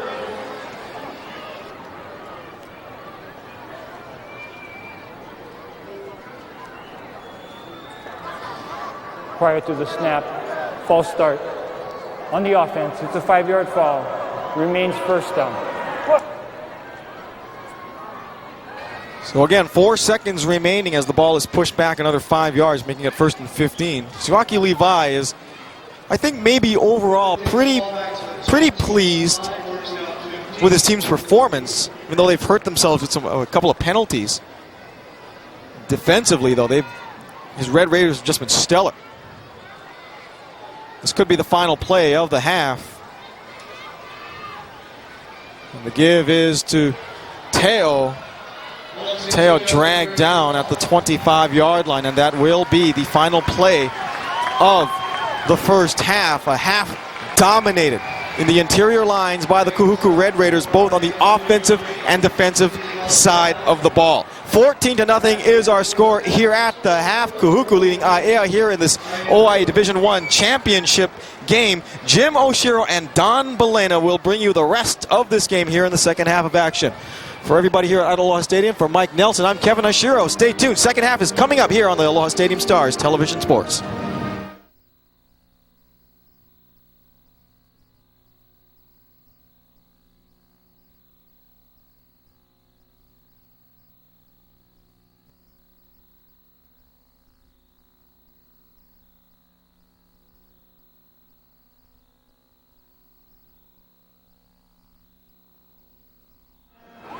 Back at Aloha Stadium for half number 2 of the OIA Red Division Championships. Jim Oshiro, Don Belena now joining you, and Kahuku leading Aiea 14-0. And Don, when this game first started, did not look good for the Aiea Na'ali'i as they spotted Kahuku 14 quick points in less than 6 minutes. But give Na'ali'i credit, they have made some adjustments on defense, and since then they have held the defending OIA champs scoreless. Well, physically, Na'ali'i has been just totally been getting eaten up there in the middle. The dominating player for Kahuku is that nose tackle, Kaniela Tuipolotu. He's got about 4.5, 5 sacks so far in this ball game, and he's just absolutely just crushed the middle of that offensive line for Na'ali'i. And on top of that, the poor quarterback for Aiea, Kahuku, he's taking some lumps, and toward the ending of the half, we saw him kind of grabbing some body parts and whatnot, and we'll see how it affects him this second half. Oh yeah, you're right about that. Kuia has taken a beating in the first half, and yeah, Kaniela Tuipolotu has been the man, the monster man on defense for Kahuku. Just a junior, by the way, but boy, he has made an impact in this game. Recapping the scoring back in the first half, Kahuku scored all their points in the first quarter. On Kahuku's first possession on the first play, Malosi Teo busted through and romped down 73 yards for a touchdown, and quickly Kahuku was ahead 7-0. On Aiea's next possession, on a 3rd and long situation, Kahuku forced a fumble. The ball was kicked around a couple of times, and finally it was recovered in the end zone by Kaeo Alo, and that gave Kahuku a 14-0 lead after the 2-point conversion. And it's kind of ironic that the kind of kicking around deal is, you know, here we are, the Red Raiders, and we had the Dave Casper rule in the NFL, the Oakland Raiders, where he kind of kicked it around until he fell on it onto the end zone, and that's why they have a special ruling for that in the NFL. And of course, that doesn't affect us here in high school, and that thus we have the score 14-0. Well, Wendell Say must have challenged his team, no question about that. Aiea has had a pretty good defense throughout the season, especially in their last 6 games. But well, after those 2 quick scores, you know that Wendell Say just challenged his defense to really step it up, and they've done just that. So Kahuku will receive the ball as we start the second half, and the ball is taken at the 11-yard line by Shiloh Teo. Teo running to the far side now, following his blocks, has a hole. Teo at the 40. Teo trips up at the 48-yard line, and he'll be spotted at midfield. So a great return there for Kahuku to start things off here in the second half. Great run back there by Teo, and I wish I could get the correct player listed here because they got both number 96s. They have two number 96 on the roster. It's either Santa Claus Taese or Kanekoa Asing. During the return, block in the back. Against the receiving team, 10-yard foul, first down. Oh, that's a big blocking penalty called against Kahuku, as that will nullify a excellent run by Shiloh Teo. Now, Kahuku will have to watch out for that throughout the rest of the evening. Again, they've been penalized quite a few times here in the game already. That could hurt them in the end. That's pretty been the mark on Kahuku this whole season. Really, they've been their own worst enemies at times. Timeout Aiea, their first timeout. And right off the bat, Aiea calls a timeout. So before Kahuku even runs off their first play of the second half, Wendose calls the timeout for Aiea. Kahuku ranked number 1, Don, in the state. Again, they are the defending OIA champs, looking for their 13th OIA title. And well, actually, they're making a return. They want to make a return stand because the representative for the OIA in last year's Division I championship was Leilehua, but they got bounced out pretty early this year. Yeah, interestingly, too, the two teams that were in the championship game last year in the state tournament, Leilehua as well as Kamehameha, will not be in the state tournament this year. Yeah, it's one of the first times that you'll actually have a non-defending champion.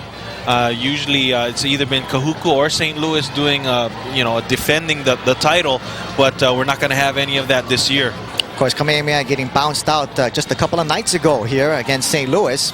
So Kahuku starts off 1st and 10 on their own 23-yard line. Colin Krebs from under center. Center will give the ball off to Kamuela Alisa to start things off. Alisa busting through a couple of tackles, and he'll get up to the 30-yard line. So good gain on first down. Kahuku with the marvelous running back tandem of Kamuela Alisa and, of course, Malosi Teo as we watch that replay.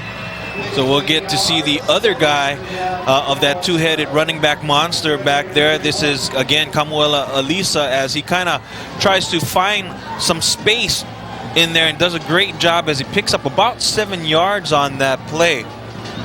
2nd and 2 for the Red Raiders on their own 31. The give is to Malosi Teo this time. Teo struggles, and he'll be driven back.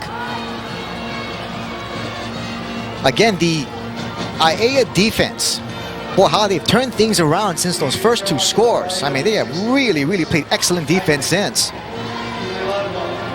As we take a look at this play one more time on the Menehune-Water replay, we see that the front 7 for Aiea does a good job of stacking the line of scrimmage, but there was enough push over there where Teo picks up the first down. But again, after that big play, really that first play in the first quarter where Teo runs for 73 yards, as you said, Aiea has kind of tightened up the defense. Penalty flags called, as Kahuku had gotten the first down on that last run. Reese Amimoto, the lead official tonight in this OIA championship game.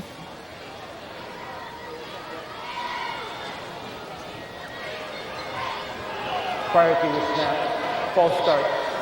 Against the offense, it's a 5-yard foul. Be first down and 15 yards. So that false start penalty pushes the ball back 5 yards for the Red Raiders. So it'll be 1st and 15 now on their own 34. I formation for the Red Raiders, and the give is to Alisa, trying to bounce to the outside, but he'll be wrapped up before he can get there. Again, Aiea's defense very quick tonight as Kapena Fonseca, the senior linebacker, makes the stop on that. as you take a look at this replay by Dietrich, you see that Aiea Na'alia are lined up 8-man in the box. I mean, there's no question of what they're trying to stop on that drive over there. So they're just trying to stack up the line of scrimmage and dare Kahuku to throw the ball. Well, that is key tonight for Aiea. They must stop the run of this Kahuku offense. Colin Krebs passing long downfield, had a man open, but his pass is overthrown, trying to hit Devin Unga. And I'll tell you what, Don, if Krebs was on target, Unga had a couple of steps ahead of the defensive secondary, he would have scored easily. And that's one of the things that can happen, especially if you concentrate so much on the run. You see, he does a great job of ball handling on the play action, but unfortunately he can't deliver on the pass. And because he couldn't get step B done, I mean, like you said, if he put that right on the money and in stride, Unga would have had 6 points on that drive. 3rd and 15 now for the Red Raiders. The give. And going around is Lehi Aumua, and Aumua will be tripped up again. Aiea's defense able to knock down Kahuku. And once again, Kapena Fonseca on that tackle. So Aiea forces Kahuku to punt. And once again, the defense does their job. There's no fooling anybody on this counter play over here. You see that instead of testing the middle of the line, they get a little bit cute by trying the outside. And great job of staying home. Kapena Fonseca sniffing out that play. Gary Nagy gets the punt off for Kahuku, and Lofa Li'ili will let the ball bounce, and it takes a nice Kahuku bounce. And the ball is still rolling, and it will be finally touched at the Aiea 16-yard line, and that's where Na'ali will start from there. Aiea has not had the greatest of field positions, at least thus far in this game. At times we've seen Na'ali moving the ball well, but then the Kahuku defense, boy, they got that good reputation out there. They really step it up, and they have just shut out Aiea thus far. It's going to be interesting to see how they're going to handle Kuia this half, if they're going to get him out of the pocket to give him some room. 1st and 10 for Aiea on their own 16. And Kuia passes it off to Lofa Li'ili'i. Li'ili'i dancing now, and he'll get up to the 24-yard line. So a good pickup on 1st down for Aiea. Lofa Li'ili'i, the junior slot back, 5'10", 160 pounds. Li'ili takes this inside wide receiver screen here, and this is all him. Kahuku does a good job of playing off the blocks.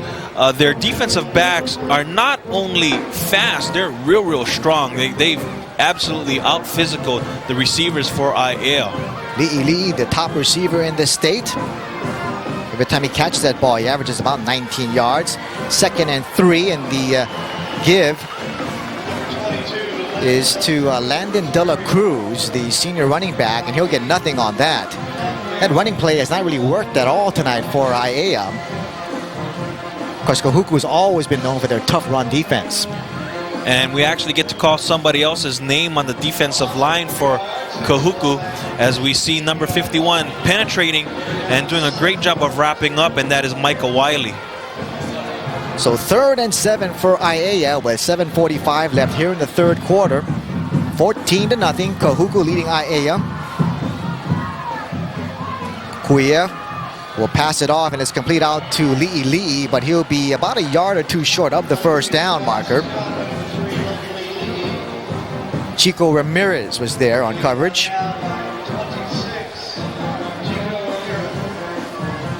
And again, it kind of looks like they're going to establish Li'ili'i. He is their best receiver, and he is their top producer this season.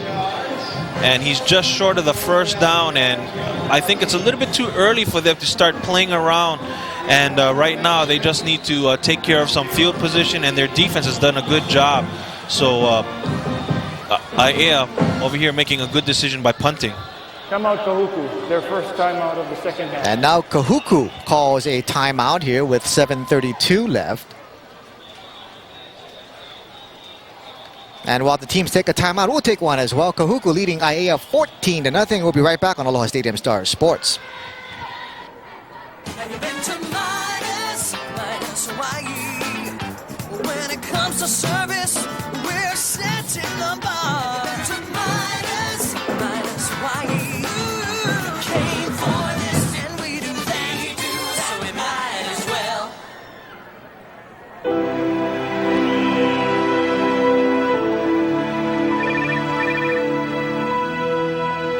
Hello. Hi. Hey, Mom.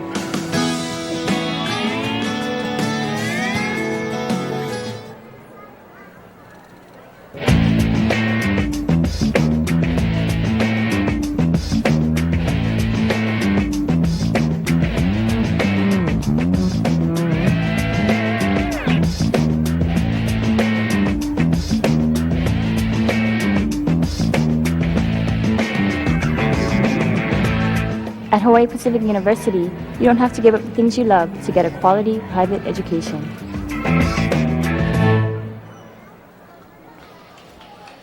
Kahuku leading Aiea 14-0 in the championship game of the 2005 OIA playoffs. Aiea facing fourth and one. They're forced to punt the ball away. So Aiea 3 and out on that. And we talked about Kahuku's run defense earlier. We'll talk a little bit more about that in just a second, as a little muff on the snap there. Lofa Li'i picks up the ball, has the first down, and boy, I'll tell you what, a big play there for Aiea. Could have been disaster, as Li'i not able to handle the snap, but he recovers, picks up the ball, and runs for the first down and more. I'm not sure if that was in the plan, really, so I'd like to see how this pans out on top of the replay. You see that they tried to do the little motion deal, and yeah, it looks like he legitimately drops that ball, so it wasn't part of the play, but he does a great heads-up play by picking the ball and just running up the sideline and finding the first down for the Na'ali'i. So the Na'ali'i in business here. Li'i is so dangerous, really a quick runner, and he gets the first down there for Na'ali'i. So 1st and 10 for Aiea on their own 44. Guia dumps it off to Lahaina Ocean Kuro. I make that Landon De La Cruz. And De La Cruz will get up to the 49-yard line. Gain of 5 on that.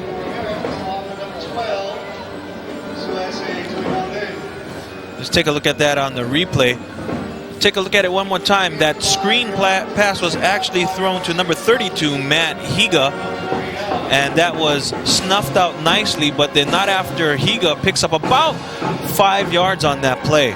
Higa, the sophomore, 5'6", 150 pounds. A gain of 5, 2nd and 5 on Aiea's 49-yard line. They'll try option on this play, and the pitch out to Higa once again. And boy, he is drilled out of bounds there. But you know, one thing about that Kahuku defense, they got some big guys there, and boy, they are so quick. Wow, I'd like to take a look at this hit right here. They try a little drag pitch over here, and I'm sure this is one that, oh, that's absolutely a highlight reel hit there by number 12, Suese Tuimaune. Boy, the oohs and the ahs said it all right there. Of course, we've seen some big hits in this game throughout. 3rd and 4 now for Aiea on at midfield, and we have penalty flags thrown right off the bat. And I think we'll have some movement on the Aiea side, but we'll see.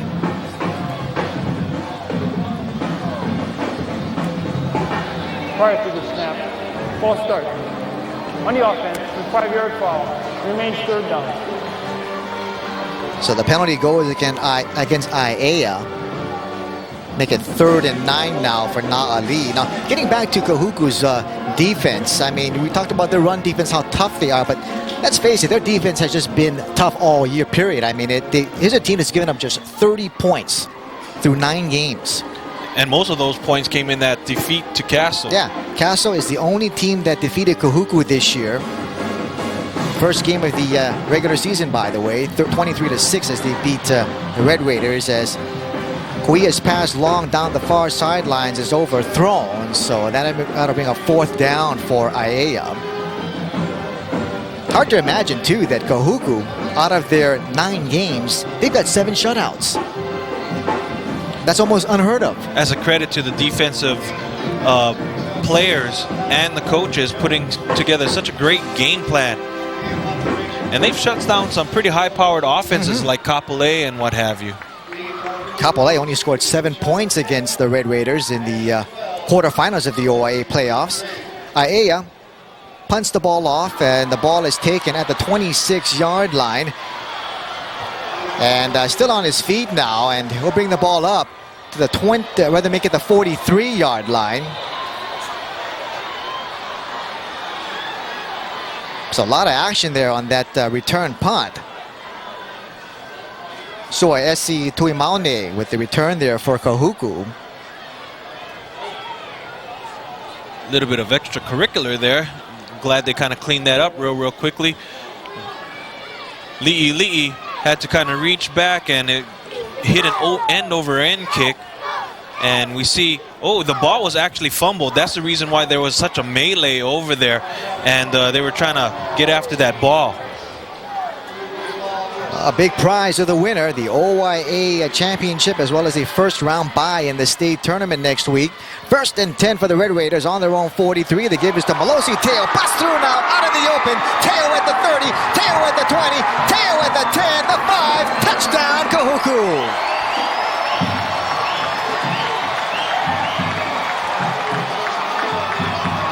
57 yards on that touchdown run by Malosi Teo, his second of the game. Remember earlier he had a 73-yard romp. So Teo having a great evening. I mean, he's having ridiculous numbers right now. 2 big busted runs for touchdowns, and they equal about 130 yards total. Well, Malosi Teo has been going off in this OIA playoffs. Kahuku will go for 2. Teo with the ball, and he'll be stopped short. So the 2-point attempt fails for Kahuku. 5:23 left here in the third quarter, and Kahuku now adds to their lead. They now lead at 20-0 over Aiea. Boy, Malosi Teo. As we take a look at the touchdown replay over here by First Hawaiian Bank, you see how he does that little counter step, getting everyone to suck to the left-hand side of the line, and he does a great job of ducking around to the right-hand side. And after that gets underway, you see that Teo, he has an extra gear once he finds open space. Don, coming into this game, Malosi Teo, he had 196 yards in the quarterfinal game against Kapolei. Last week in the semis against Farrington, he had 161 yards, 357 yards in just 2 games. 5:23 left, 20-0. Kahuku leading Aiea. We'll take a break. You're watching Aloha Stadium Star Sports.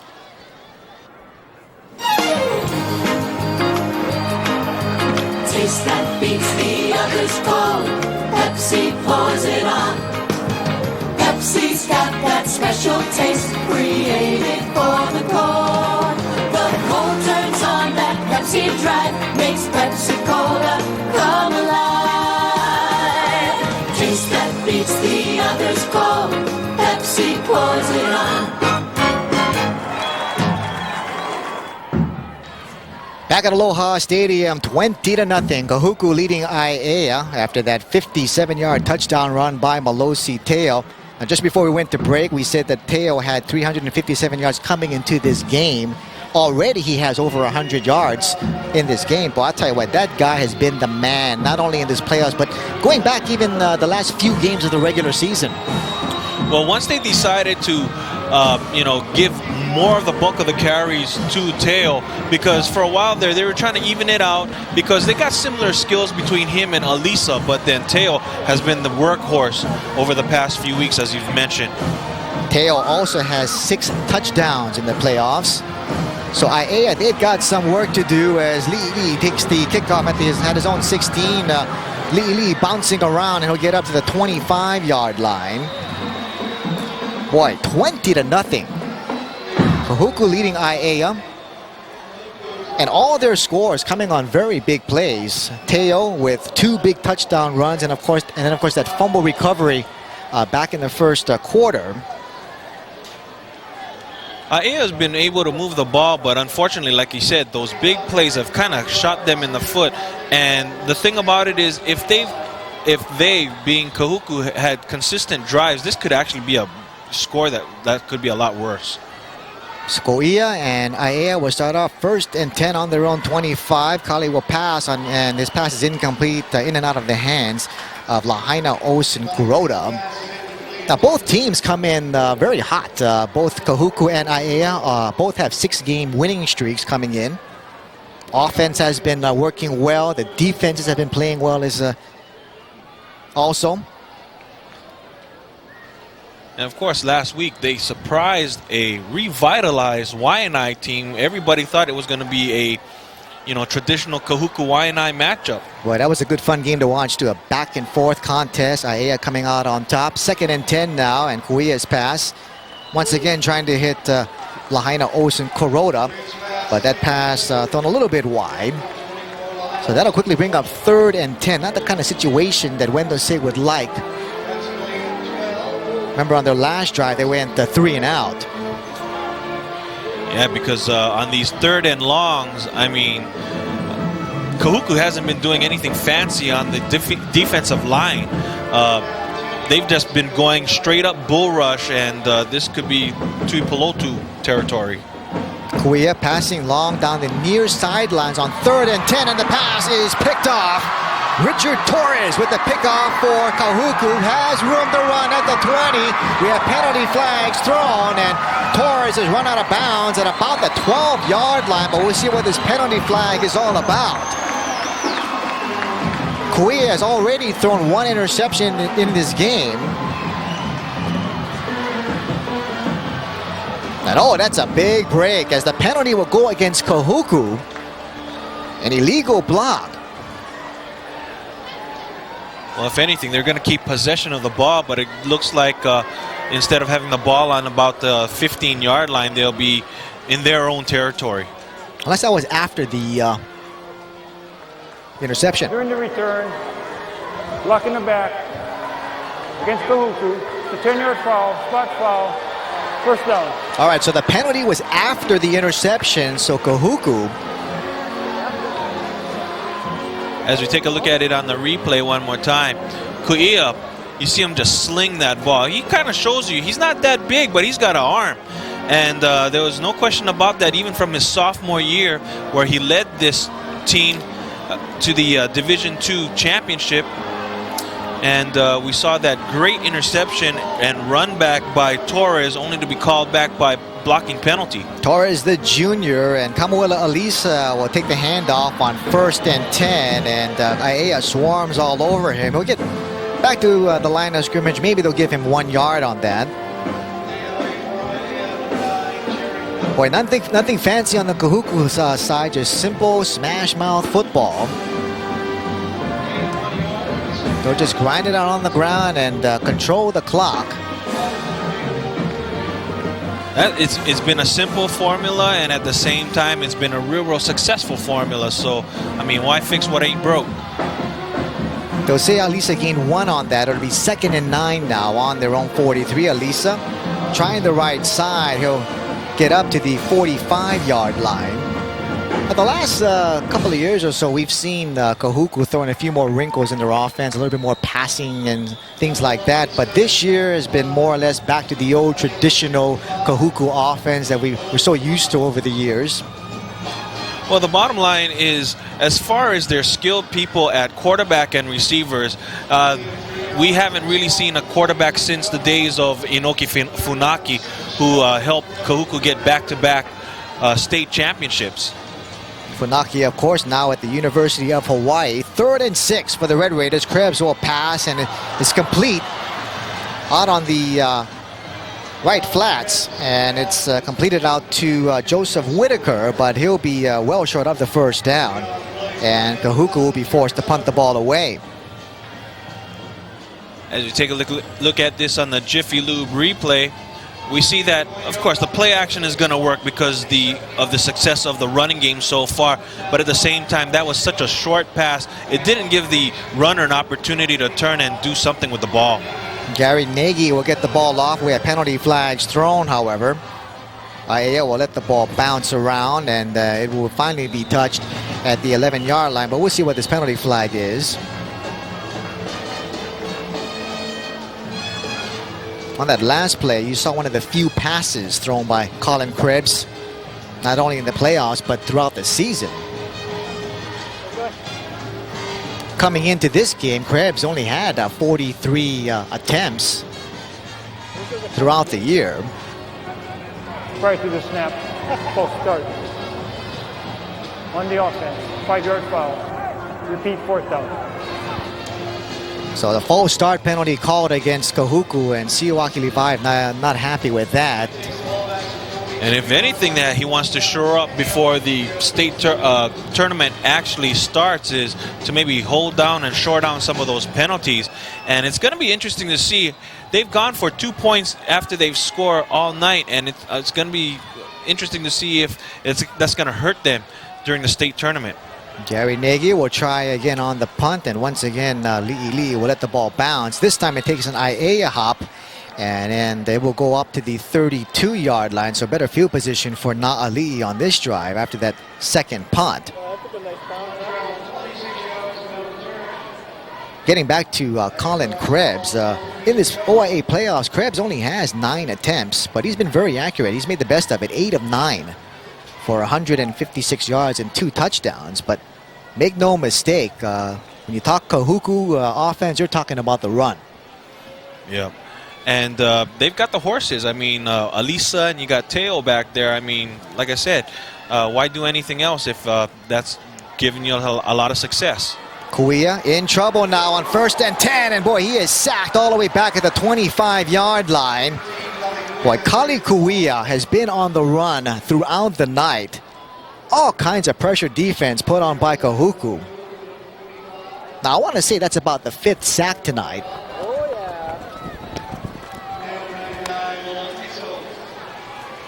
And we take a look at this, and they're trying to move the pocket to give Kuia a little bit of room, but closing in real quickly on Kuia is number 45, Tuanga Mataafa. Mataafa, just a sophomore, 5'9", 190 pounds, getting a chance to play. Kuia will pass on 2nd and 17. It's complete out at the 32, and running out of bounds at about the 33 is Landon De La Cruz.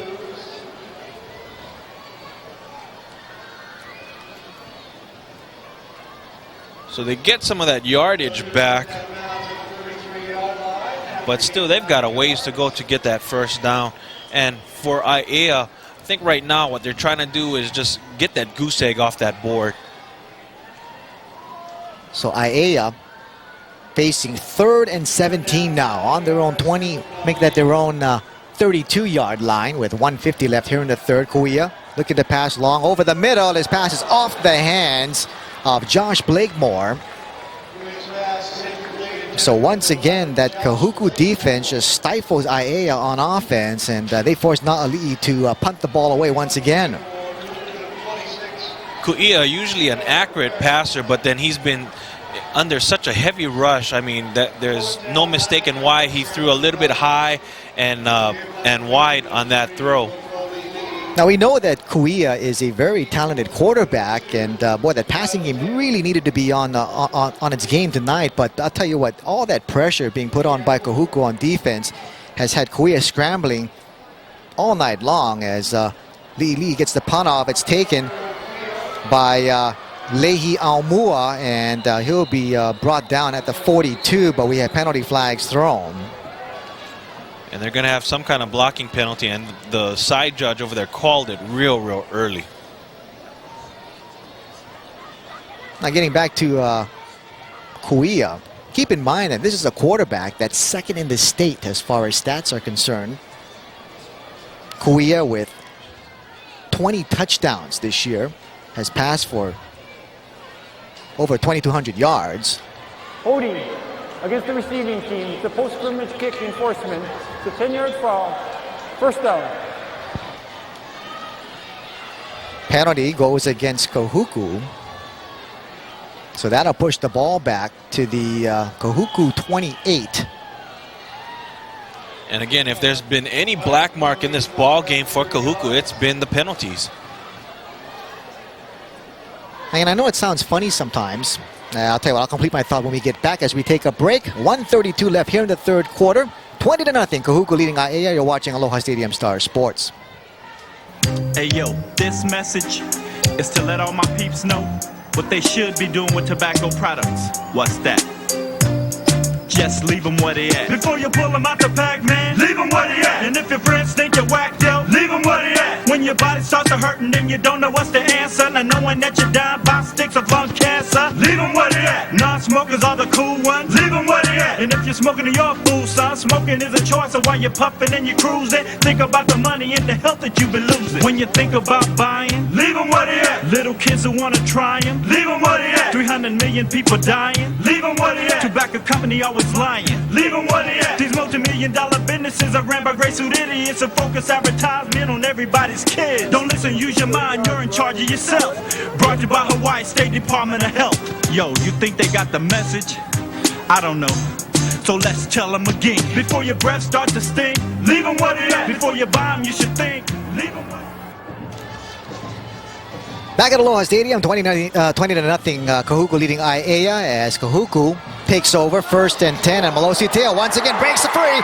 Teo past the midfield at the 40, at the 30, Teo at the 20, the 10, the 5, touchdown Kahuku. Once again, Malosi Teo with a big run.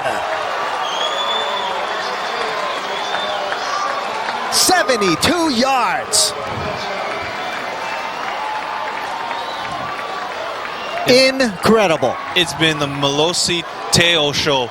73, 72, and 57 yards. I mean, just on those 3 touchdown plays already, I mean, it's given him monster numbers.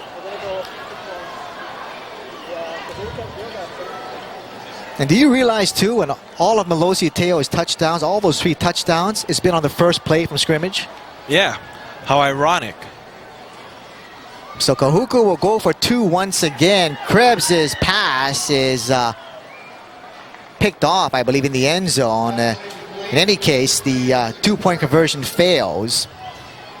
So with 1:19 left here in the third, Kahuku leads it 26-0 as we watch this touchdown run by Teo. There's nothing more than student body left on that play.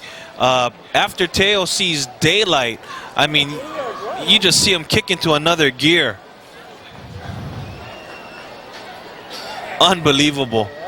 I mean, there's nothing more that we can actually say or describe on that play, but then Teo just takes off and he's gone. So just on those 3 touchdown runs alone, Malosi Teo, if my math is correct, I'm looking at 201 yards.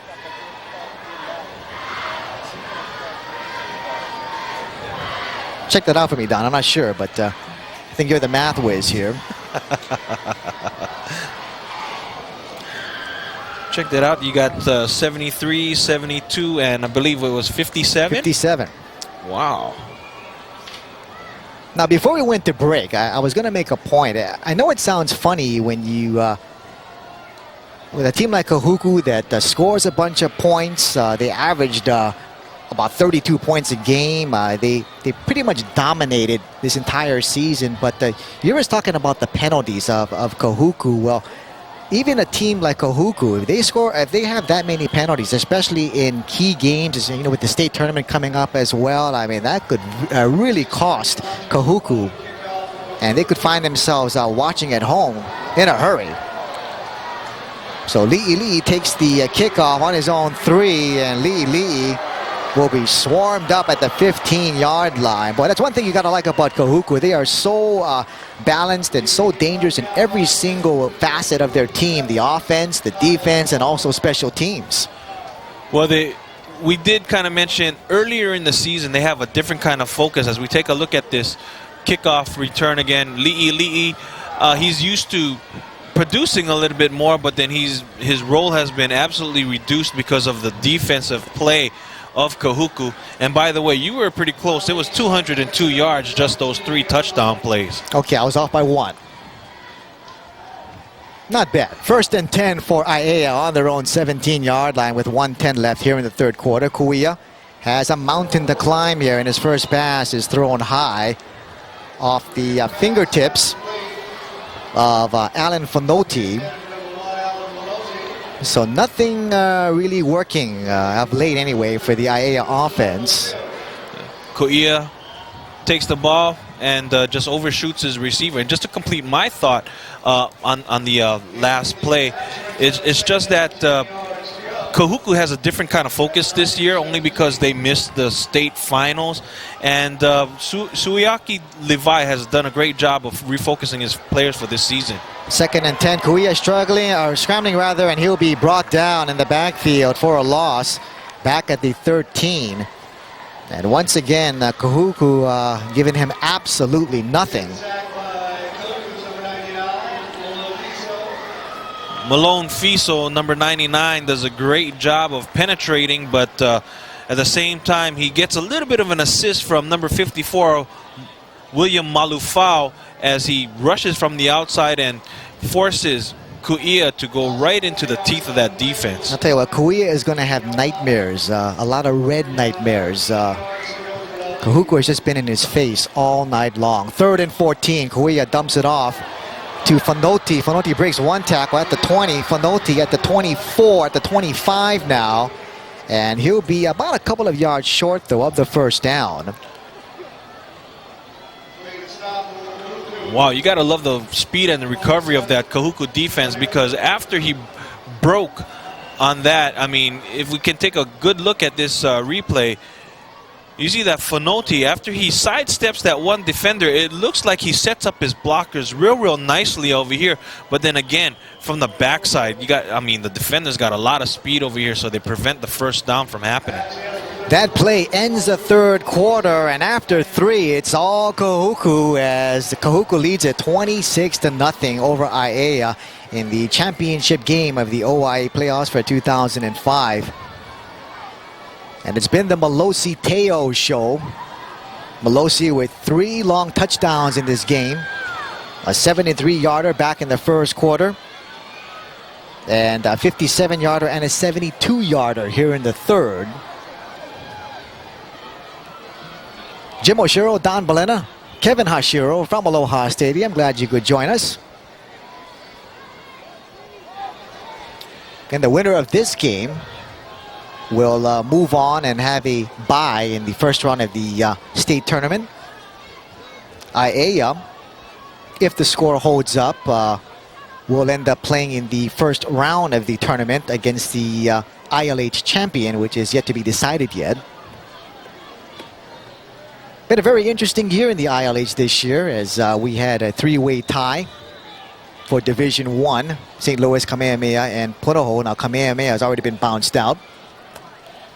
Well, it's been an interesting season all the way around. You've had chances by the OIA West players, meaning, of course, Aiea, Mililani, and Kapolei. And so far, all of a sudden it stays suit where now you have a whole bunch of the OIA East just flexing their muscles. So as we start quarter number 4, Aiea will punt the ball off. Lee gets it off, and taking the ball is Shiloh Teo. Teo dancing around, and he'll be brought down at the 38-yard line. We have penalty flags thrown. Aiea has had a marvelous turnaround season. Last year, Na'ali'i was just 4-4. This year, they come in 8-2. Of course, 2 years ago, they won the inaugural Division II state tournament by beating, and I hate to open up old wounds, Don, your Damien Monarchs. Holding during the return, post-scrimmage kick enforcement, 10-yard foul, first down. Last year, Aiea was bounced out of the OIA playoffs in the quarterfinals, and of course this year they're in the championship game, so marked improvement by Wendell Say and his coaching staff. And again, the scenario here on special teams, you've got Kahuku committing another penalty. So that's going to be an interesting stat to find out what happened tomorrow morning, as far as like how Kahuku stacked up in penalties. That's been the frustrating part too for Aiea. I mean, the defense has played very well, and if not for those big touchdown runs by Teo, I mean, this game could be very close. And Kahuku, again with those penalties, giving Aiea opportunities, but Aiea not able to do nothing on offense. And if the pattern stays suit over here, as we see Malosi Teo taking the ball, but he gets stopped over here, there's probably a good chance that they probably won't score on this drive, because they usually do it, like you said, on the first play. 2nd and 8 for Kahuku on their own 31. Krebs will pass. It's complete out to Devin Unga. Unga sidesteps one man, and he'll get up to the 45-yard line. So good job by Unga to avoid one tackle, and he gets up to the 45 and gives Kahuku their 8th first down of the game. And again, because of the success in the running game, you just look at over here, of course, you got to be real cognizant of Teo. They fake the handoff to Teo, and they find Unga out in the flat area, and he picked, it's real easy first down for him. So 1st and 10 for Kahuku on their own 45. 10:45 left in the game. Krebs forced to keep the ball, and he'll be wrapped up back at the line of scrimmage. Nice defensive play there by Aiea's Justin Hunt, the senior defensive lineman, 6'1", 220 pounds. That was kind of like an ugly play from the beginning. It looked like that Krebs kind of mishandles the center snap, and he can't get the ball over to Teo, and he ends up eating the ball in the middle of that field. Gain of 1 on that. 2nd and 9 on their own 46-yard line. Krebs with the I backfield. The give is to I believe that's Lehi Aumua with the carry.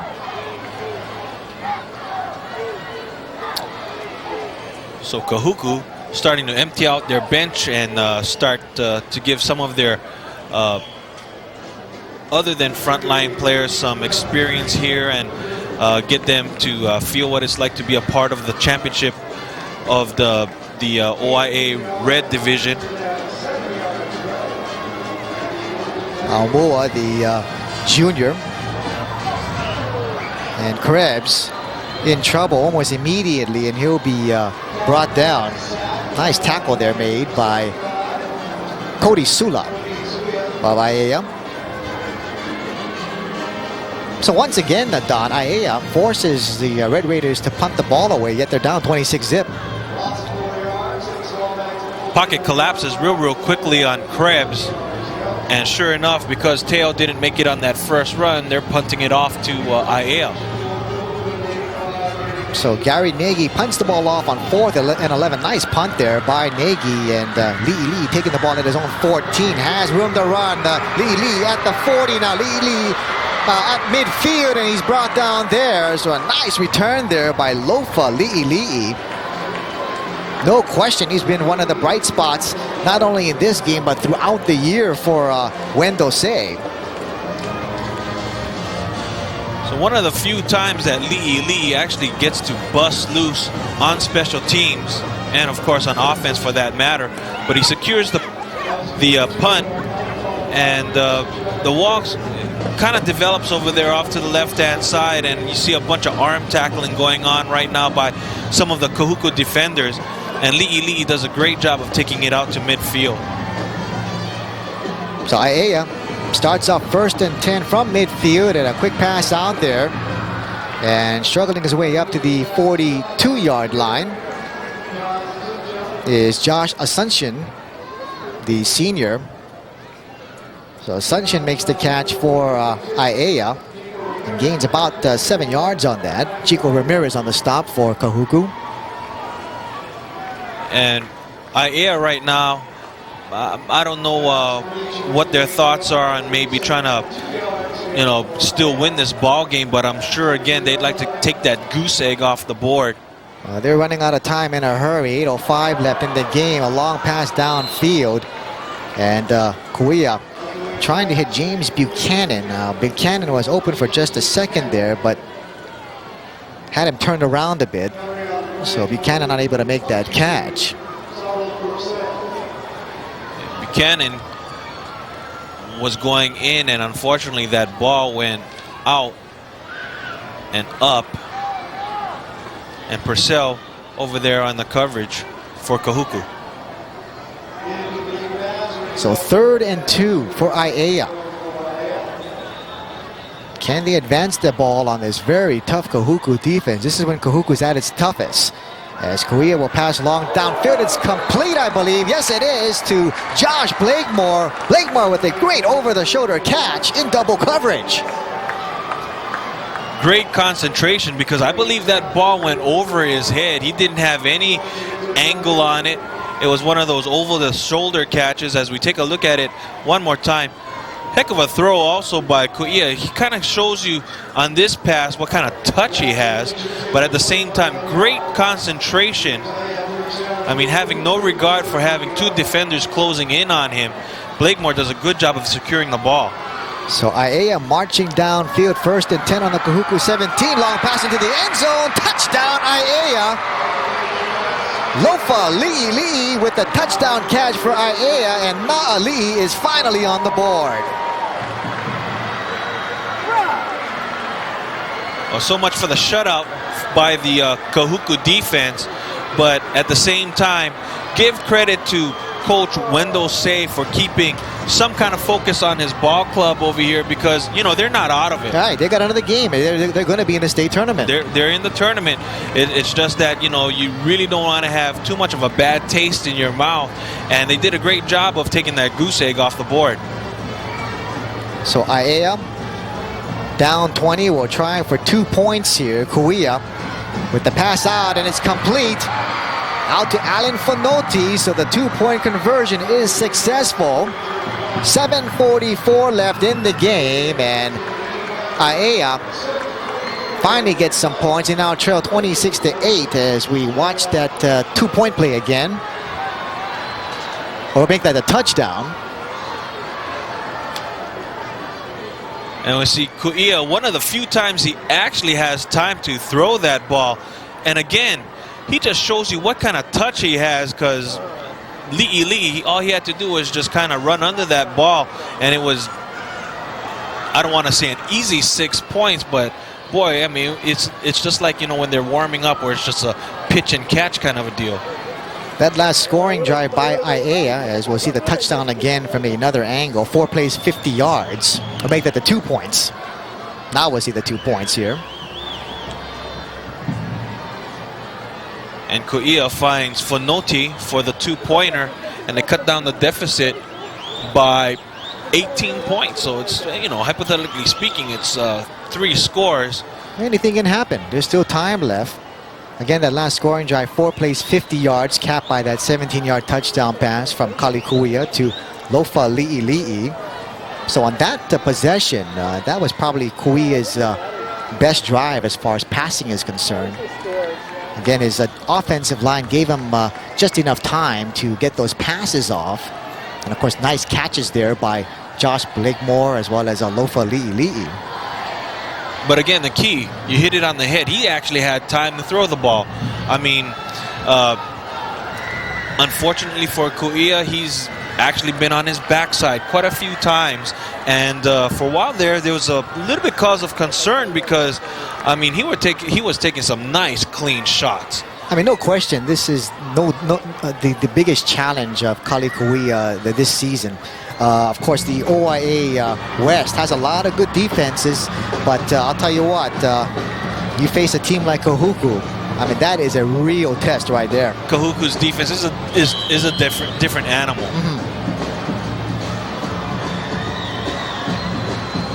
So Aiea will kick the ball off and rely on their defense to put a stop on Kahuku. They'll try the onside kick here, and we'll have penalty flags thrown. They'll probably get called for offsides. That was a weird-looking formation.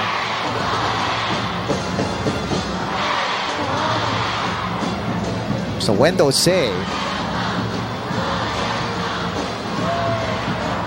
Right to the kick. Encroachment against the kicking team. It's a 5-yard foul. Free kick the ball. So Wendell I wanted to say he was going to try to surprise Kahuku, but I don't think they were quite really surprised by that, actually. He's definitely got his hands team over there. He's got one receiver in the back, and you see all 10 Kahuku players within 10-15 yards of where the ball is being kicked. 7:44 left in the game. Aiea down by 18 points. And we'll see the onside kick once again as Mark Atta now with a high short kick. It's taken by Shiloh Teo. Teo dancing now, gets away from one man. Teo still on his feet, and Teo will finally be wrapped up at the 38-yard line. So they showed onside kick, but they did the little pooch deal. The pooch deal, yeah.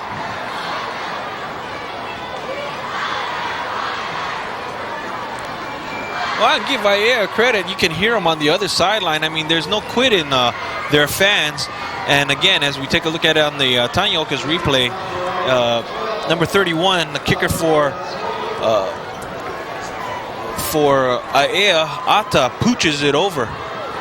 New quarterback in for Kahuku. Jacob Kahavai will now take over for Colin Krebs as we have penalty flags thrown. Lots of movement on the line there. Kahavai, the senior, as Risa Amimoto. Prior to the snap, false start. On the offense, it's a 5-yard foul.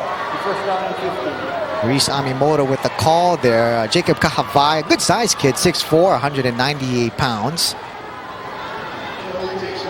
No question the better passer between the two quarterbacks. And how unfortunate. He actually started from his sophomore year. The toss is out to Lehi Aumua on 1st and 10, and Aumua cuts back in and will get up to the 40-yard line. So good gain on first down there. Gain of 8. Kahuku, of course, the #1 ranked team in the state. The latest polls. And again, the only blemish on their record is the defeat to Castle early in the season. No question that was a surprise, and again a wake-up call for Kahuku. Again, last year they just breezed through the regular season and into the playoffs. But an early loss to Castle this year, I'm sure Siwaki Levi had a nice long chat with his team as we might have had a loose ball, but I think the runner was down on that. Yeah, you can see the officials pointing to the ground. So they're going to call it down here, and we'll take a look at it on the replay here. And again, Kahuku, oh, that actually should have been a turnover. So the break goes Kahuku's way tonight. Boy, everything has for the Red Raiders. 26-8. 6:18 left in the game. 3rd and 6 now for the Red Raiders on their own 41-yard line, and we'll have early movement there. Like Spencer Mawai jumped early for Kahuku. Prior to the snap, false start.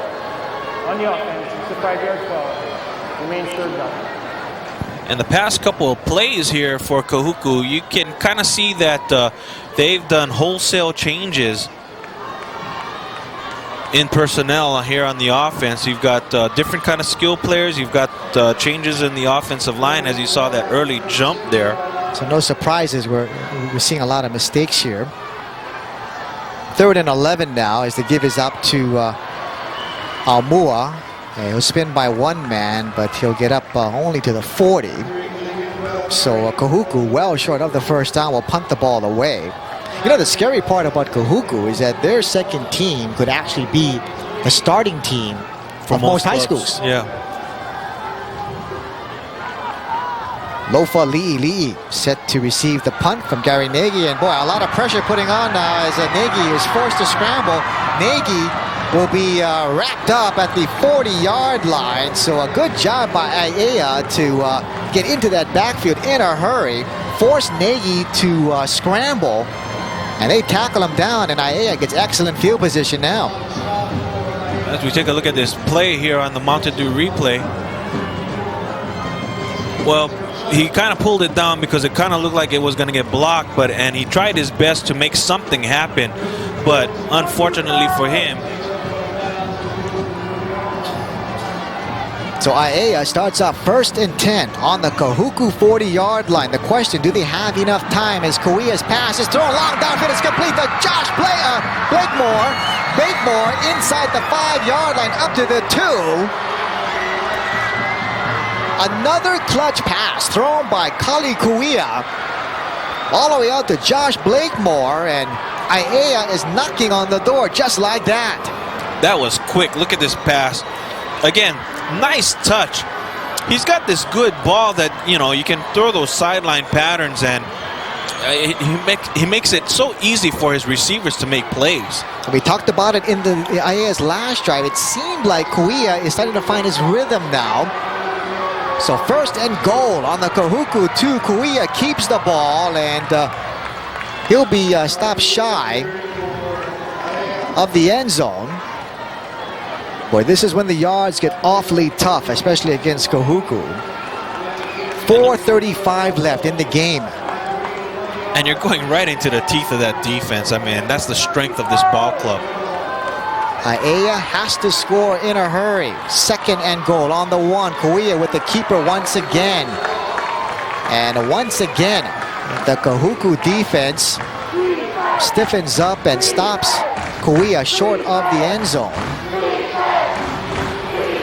And you know, Kahuku's got a lot of pride. They're not going to give up 2 scores here. Micah Wiley on the stop. And I believe a timeout has been called. Kahuku calls the timeout here with 4:05 left, as Siwaki Levi would like to talk things over. Boy, if Aiea could get in right now and get 2 points, it would make it 26-16. But again, time is a factor now. But again, Don, going back to what we said earlier, if Aiea was able to stop Malosi Teo on a couple of his long touchdown runs, I mean, what a different scenario we would have right now. Exactly. And looking down below, Kahuku calls timeout. They want to regroup, and again, they're trying to show some pride over here and cranking them up down below over there. As I take a look at the Kahuku defensive huddle, right in the middle of it is former head coach of Kahuku, Doug Simones. So a little bit of role reversal as a few years ago, as Siwaki Levi takes over when he goes over into the Von Oppen area. Simones comes back, and he's an assistant to Levi. Remember all the success Simones had just prior to Siwaki Levi coming in. But what can you say about Levi in his 10th year? Looking for his 100th win if this score holds up. During his tenure, Kahuku has 6 OIA titles, 3 state titles. So 3rd and goal now for Aiea on the Kahuku 1. Kauia in trouble. Kauia dragged down and sacked back at the 10-yard line. Kevin Unga with the big stop there for Kahuku. But we said the yards get tough, especially down here in the red zone with a team like the Red Raiders, and we see it again right there. And a little bit of concern here for Kauia, because as he throws that fake, Unga does not get faked out, and he throws Kauia down to the turf like an old rag doll. That's got to be at least, what, 6 sacks in this game?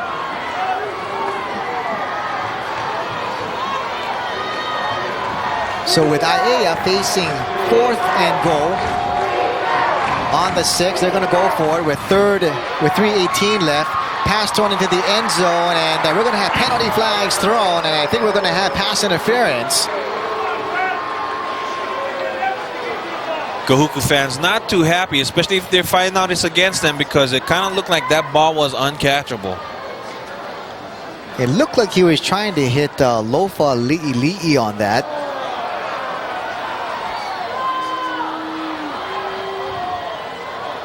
Oh, and another late flag.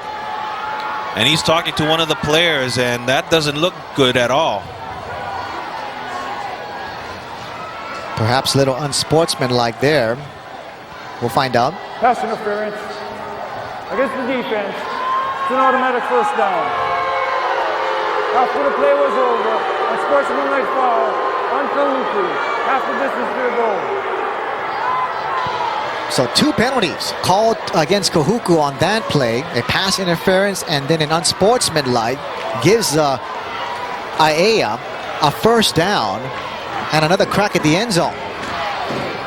And especially with that unsportsmanlike conduct, I'm sure that the Kahuku coaches want to kind of reel in some of their players and not lose control here. 3:11 left in the game, and a new quarterback for Aiea, Alfredo Higa, has stepped in now for Kahuku. So first and goal for Aiea. Alfredo will keep the ball.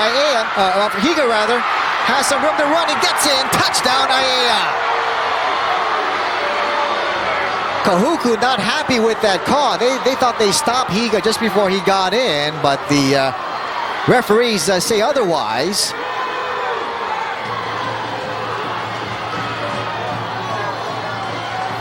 As we take a look at the replay over here, all he has to do is break the plane with the ball. So we'll see what happens if he lost the ball prior to that. Then they've got a case. But right there, he breaks the plane, and the ball cannot cause a fumble. So good call there by the officials. And of course, you've got a whole bunch of fans over here, all in red, that's not happy about that call. But that was a correct call. So Aiea will go for 2 points. Higa will pass into the end zone, and we'll have penalty flags thrown. And we definitely had pass interference there, as the receiver for Aiea, Alan Fonoti, was pushed down from behind.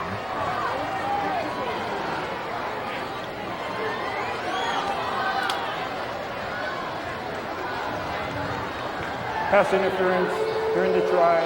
Replay the try half the distance. So they will replay the 2-point attempt. So Aiea, with just 3:06 left in the game, no quit, as we see that pass interference call there. No question on that one. 26-14. Na'ali'i trails. Higa will once again try for 2, and the toss is out to Fonoti, and it's complete. 2-point conversion is good. So 26-16. Kahuku leading Aiea with 3:06 left in the game. Again, the clock is the question now, Don. We take a look at this 2-point conversion, and this time no one's on Fonoti, and he does a great job of securing the ball. And wow, look at that hair that he's got to place into that helmet. That's a popular thing these days, I think. You see a lot of players with long hair. Of course, the Samoan culture, that's a big thing. As what's a touchdown once again. That last scoring drive, by the way, 6 plays, 60 yards, capped by the 1-yard touchdown run by Alfredo Higa. And again, Higa, the quarterback that time, so it's kind of, I'm trying to look across the field to see if, it's just one of those deals where they're saying, hey, we got to save Kali. But I'm looking it down over there. He doesn't seem like he's hurt. Well, remember now, Kauai has taken a lot of beatings tonight. Yeah, he's took some dirty licks, that's for sure. And in fact, on that last drive, he was thrown around like a rag doll. And then some. As Ata, another short pooch type of kick, and Kahuku rather will catch it cleanly, as Shiloh Teo makes the reception for Kahuku. Now with the score being 26-16, it's going to be interesting to see if Coach Levi puts the first team back in, but no, we see that Kahavai is coming out at quarterback. Well, a few of the first teamers are back in. I see Malosi Teo as well as Kamuela Alisa. Well, you know that Kahuku will keep the ball on the ground. They're going to try to run this clock out. Aiea has 2 timeouts left. 3 minutes exactly left in this OIA championship game. Kahuku with a 26-16 lead over Aiea. The give is to Malosi Teo, and boy, stringing him on nicely for Aiea. Joseph Maunga, the senior, 5'10", 220 pounds, stops Teo for a gain of just 1. And you called it right. I mean, they do a great job of stringing out this play. And Teo, again, successful on 3 plays. And that time he gets strung out nicely by the defense of Aiea. 2:23 left and counting. 2nd and 10. And once again, Teo will be stopped. Boy, Aiea just pinning their ears back now, and boy, they're just giving it all now. As the clock is now at 2:05. There's definitely no quit in these Na'ali, as we see Teo going right into the middle and getting stuffed nicely there by the front 7 of Aiea. Gain of 2 on that last run. 3rd and 7 with 1:42 left in the game. Kahavai from under center with Alisa and Teo in the backfield. The give is to Teo. Teo tries the left side, has a hole, and Teo will be stopped just shy of the first down as he will get inside Aiea territory up to the 49. But from the looks of where they spot the ball, he's about a half-yard short. He's going to be a little bit short, and this is kind of dangerous also because right now you've got Aiea being so jacked up and so amped. It's going to be interesting to see if all they're going to do is try drawing them off sides to get a cheap first down. We are now under a minute left in the game. Aiea not using any of their timeouts. They've got 2. Kahuku, of course, will milk this clock as long as possible. And now Aiea calls a timeout.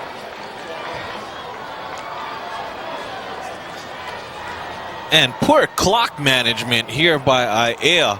I mean, I know it looks like they wanted to save a timeout, but at the same time, they've got 12 men on the field here.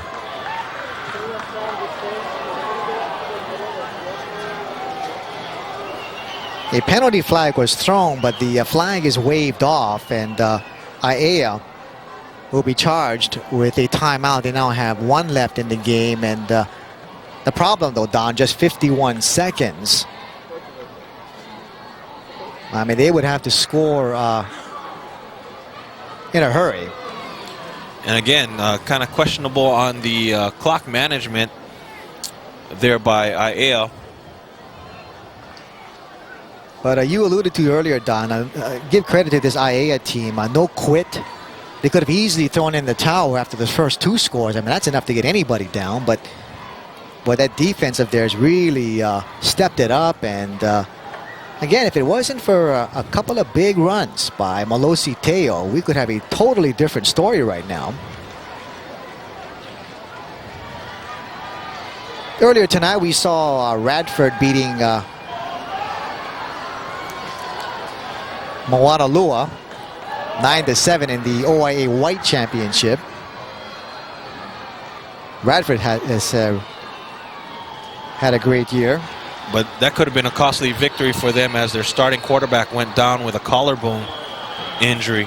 Well, that's big too, just before the Division II state tournament.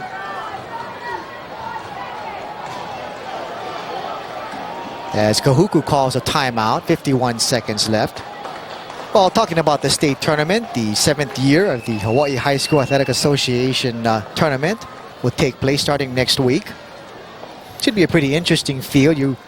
The OIA champion will get a first round bye, as well as Baldwin the Maui champs. Bowen, by the way, the only undefeated team in the state. I mean, the Bears have had a season to remember.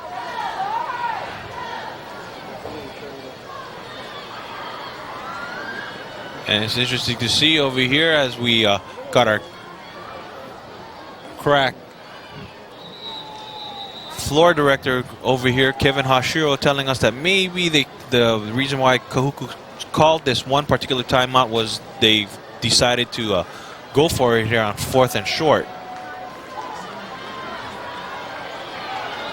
I think Kevin's right on that one, because here comes the offensive unit once again. There's Jacob Kahavai, ducks under center. So Kahuku going for it on 4th and 1 with 51 seconds left. Alisa has the first down and more. Alisa at the 40. Alisa bumped down now at the 36-yard line. So with 43 seconds left, Kahuku gets the first down, and that will seal the game up right there. That seals the deal right there. Alisa, you see, after he breaks through the line of scrimmage over there, I mean, there's nobody. He has green pasture. And what you don't see right there is the Kahuku coaches just absolutely going nuts, because as he was approaching the sideline, they were just already telling Alisa to just go down and stay in the field of play so that the clock can just run. And the clock is running under 20 seconds now, 17 seconds left. And unless Aiea calls a timeout, that may be the final play of the game. But it looks like Aiea will burn their final timeout here. No, they got a penalty. Delay of game. It's a 5-yard foul. All right, so the delay of game penalty stops the clock. Just 14 seconds left. It's all academic now. As Siu Aki Levi will get his 100th victory of his career.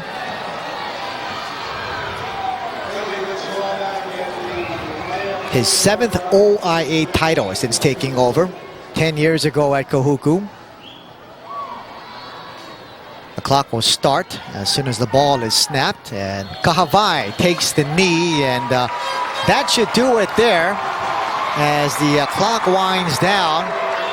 And the Kahuku Red Raiders, as Siwaki Levi gets the bath, the Kahuku Red Raiders are the OIA champions for 2005 as they beat Aiea in a hard-fought game, 26-16.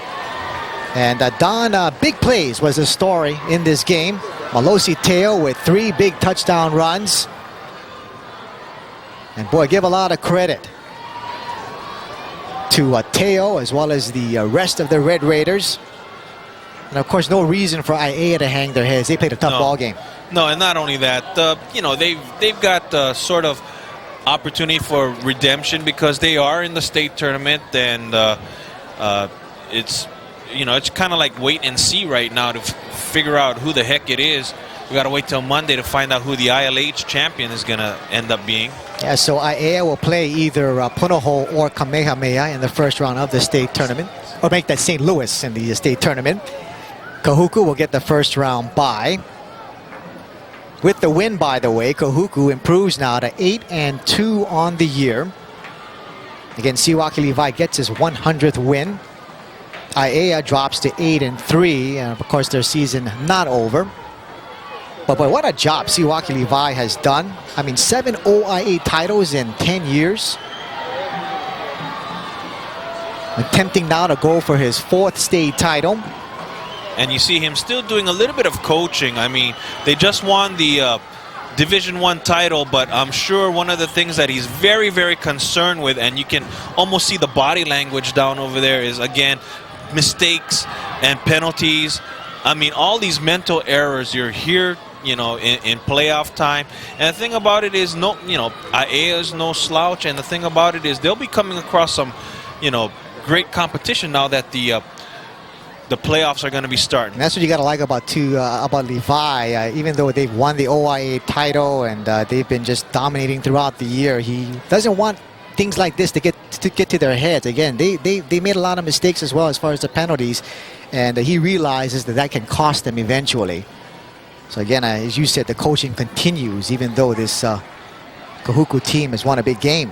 Well, he needed to reel them in, and the thing about it is, it's only going to get tougher in the coming weeks. But that's going to do it here from Aloha Stadium. You've been watching a presentation of Aloha Stadium Star Sports. For Don Molina, Kevin Hashiro, Alan Shimokawa, Mike Nelson, our entire Jumbotron crew, I'm Jim Oshiro. Final score, once again, the Kahuku Red Raiders. They are OIA champs for 2005 as the Red Raiders beat Aiea 26-16. Let the celebration begin as they go out to the North Shore. Until next time from Aloha Stadium, so long everyone.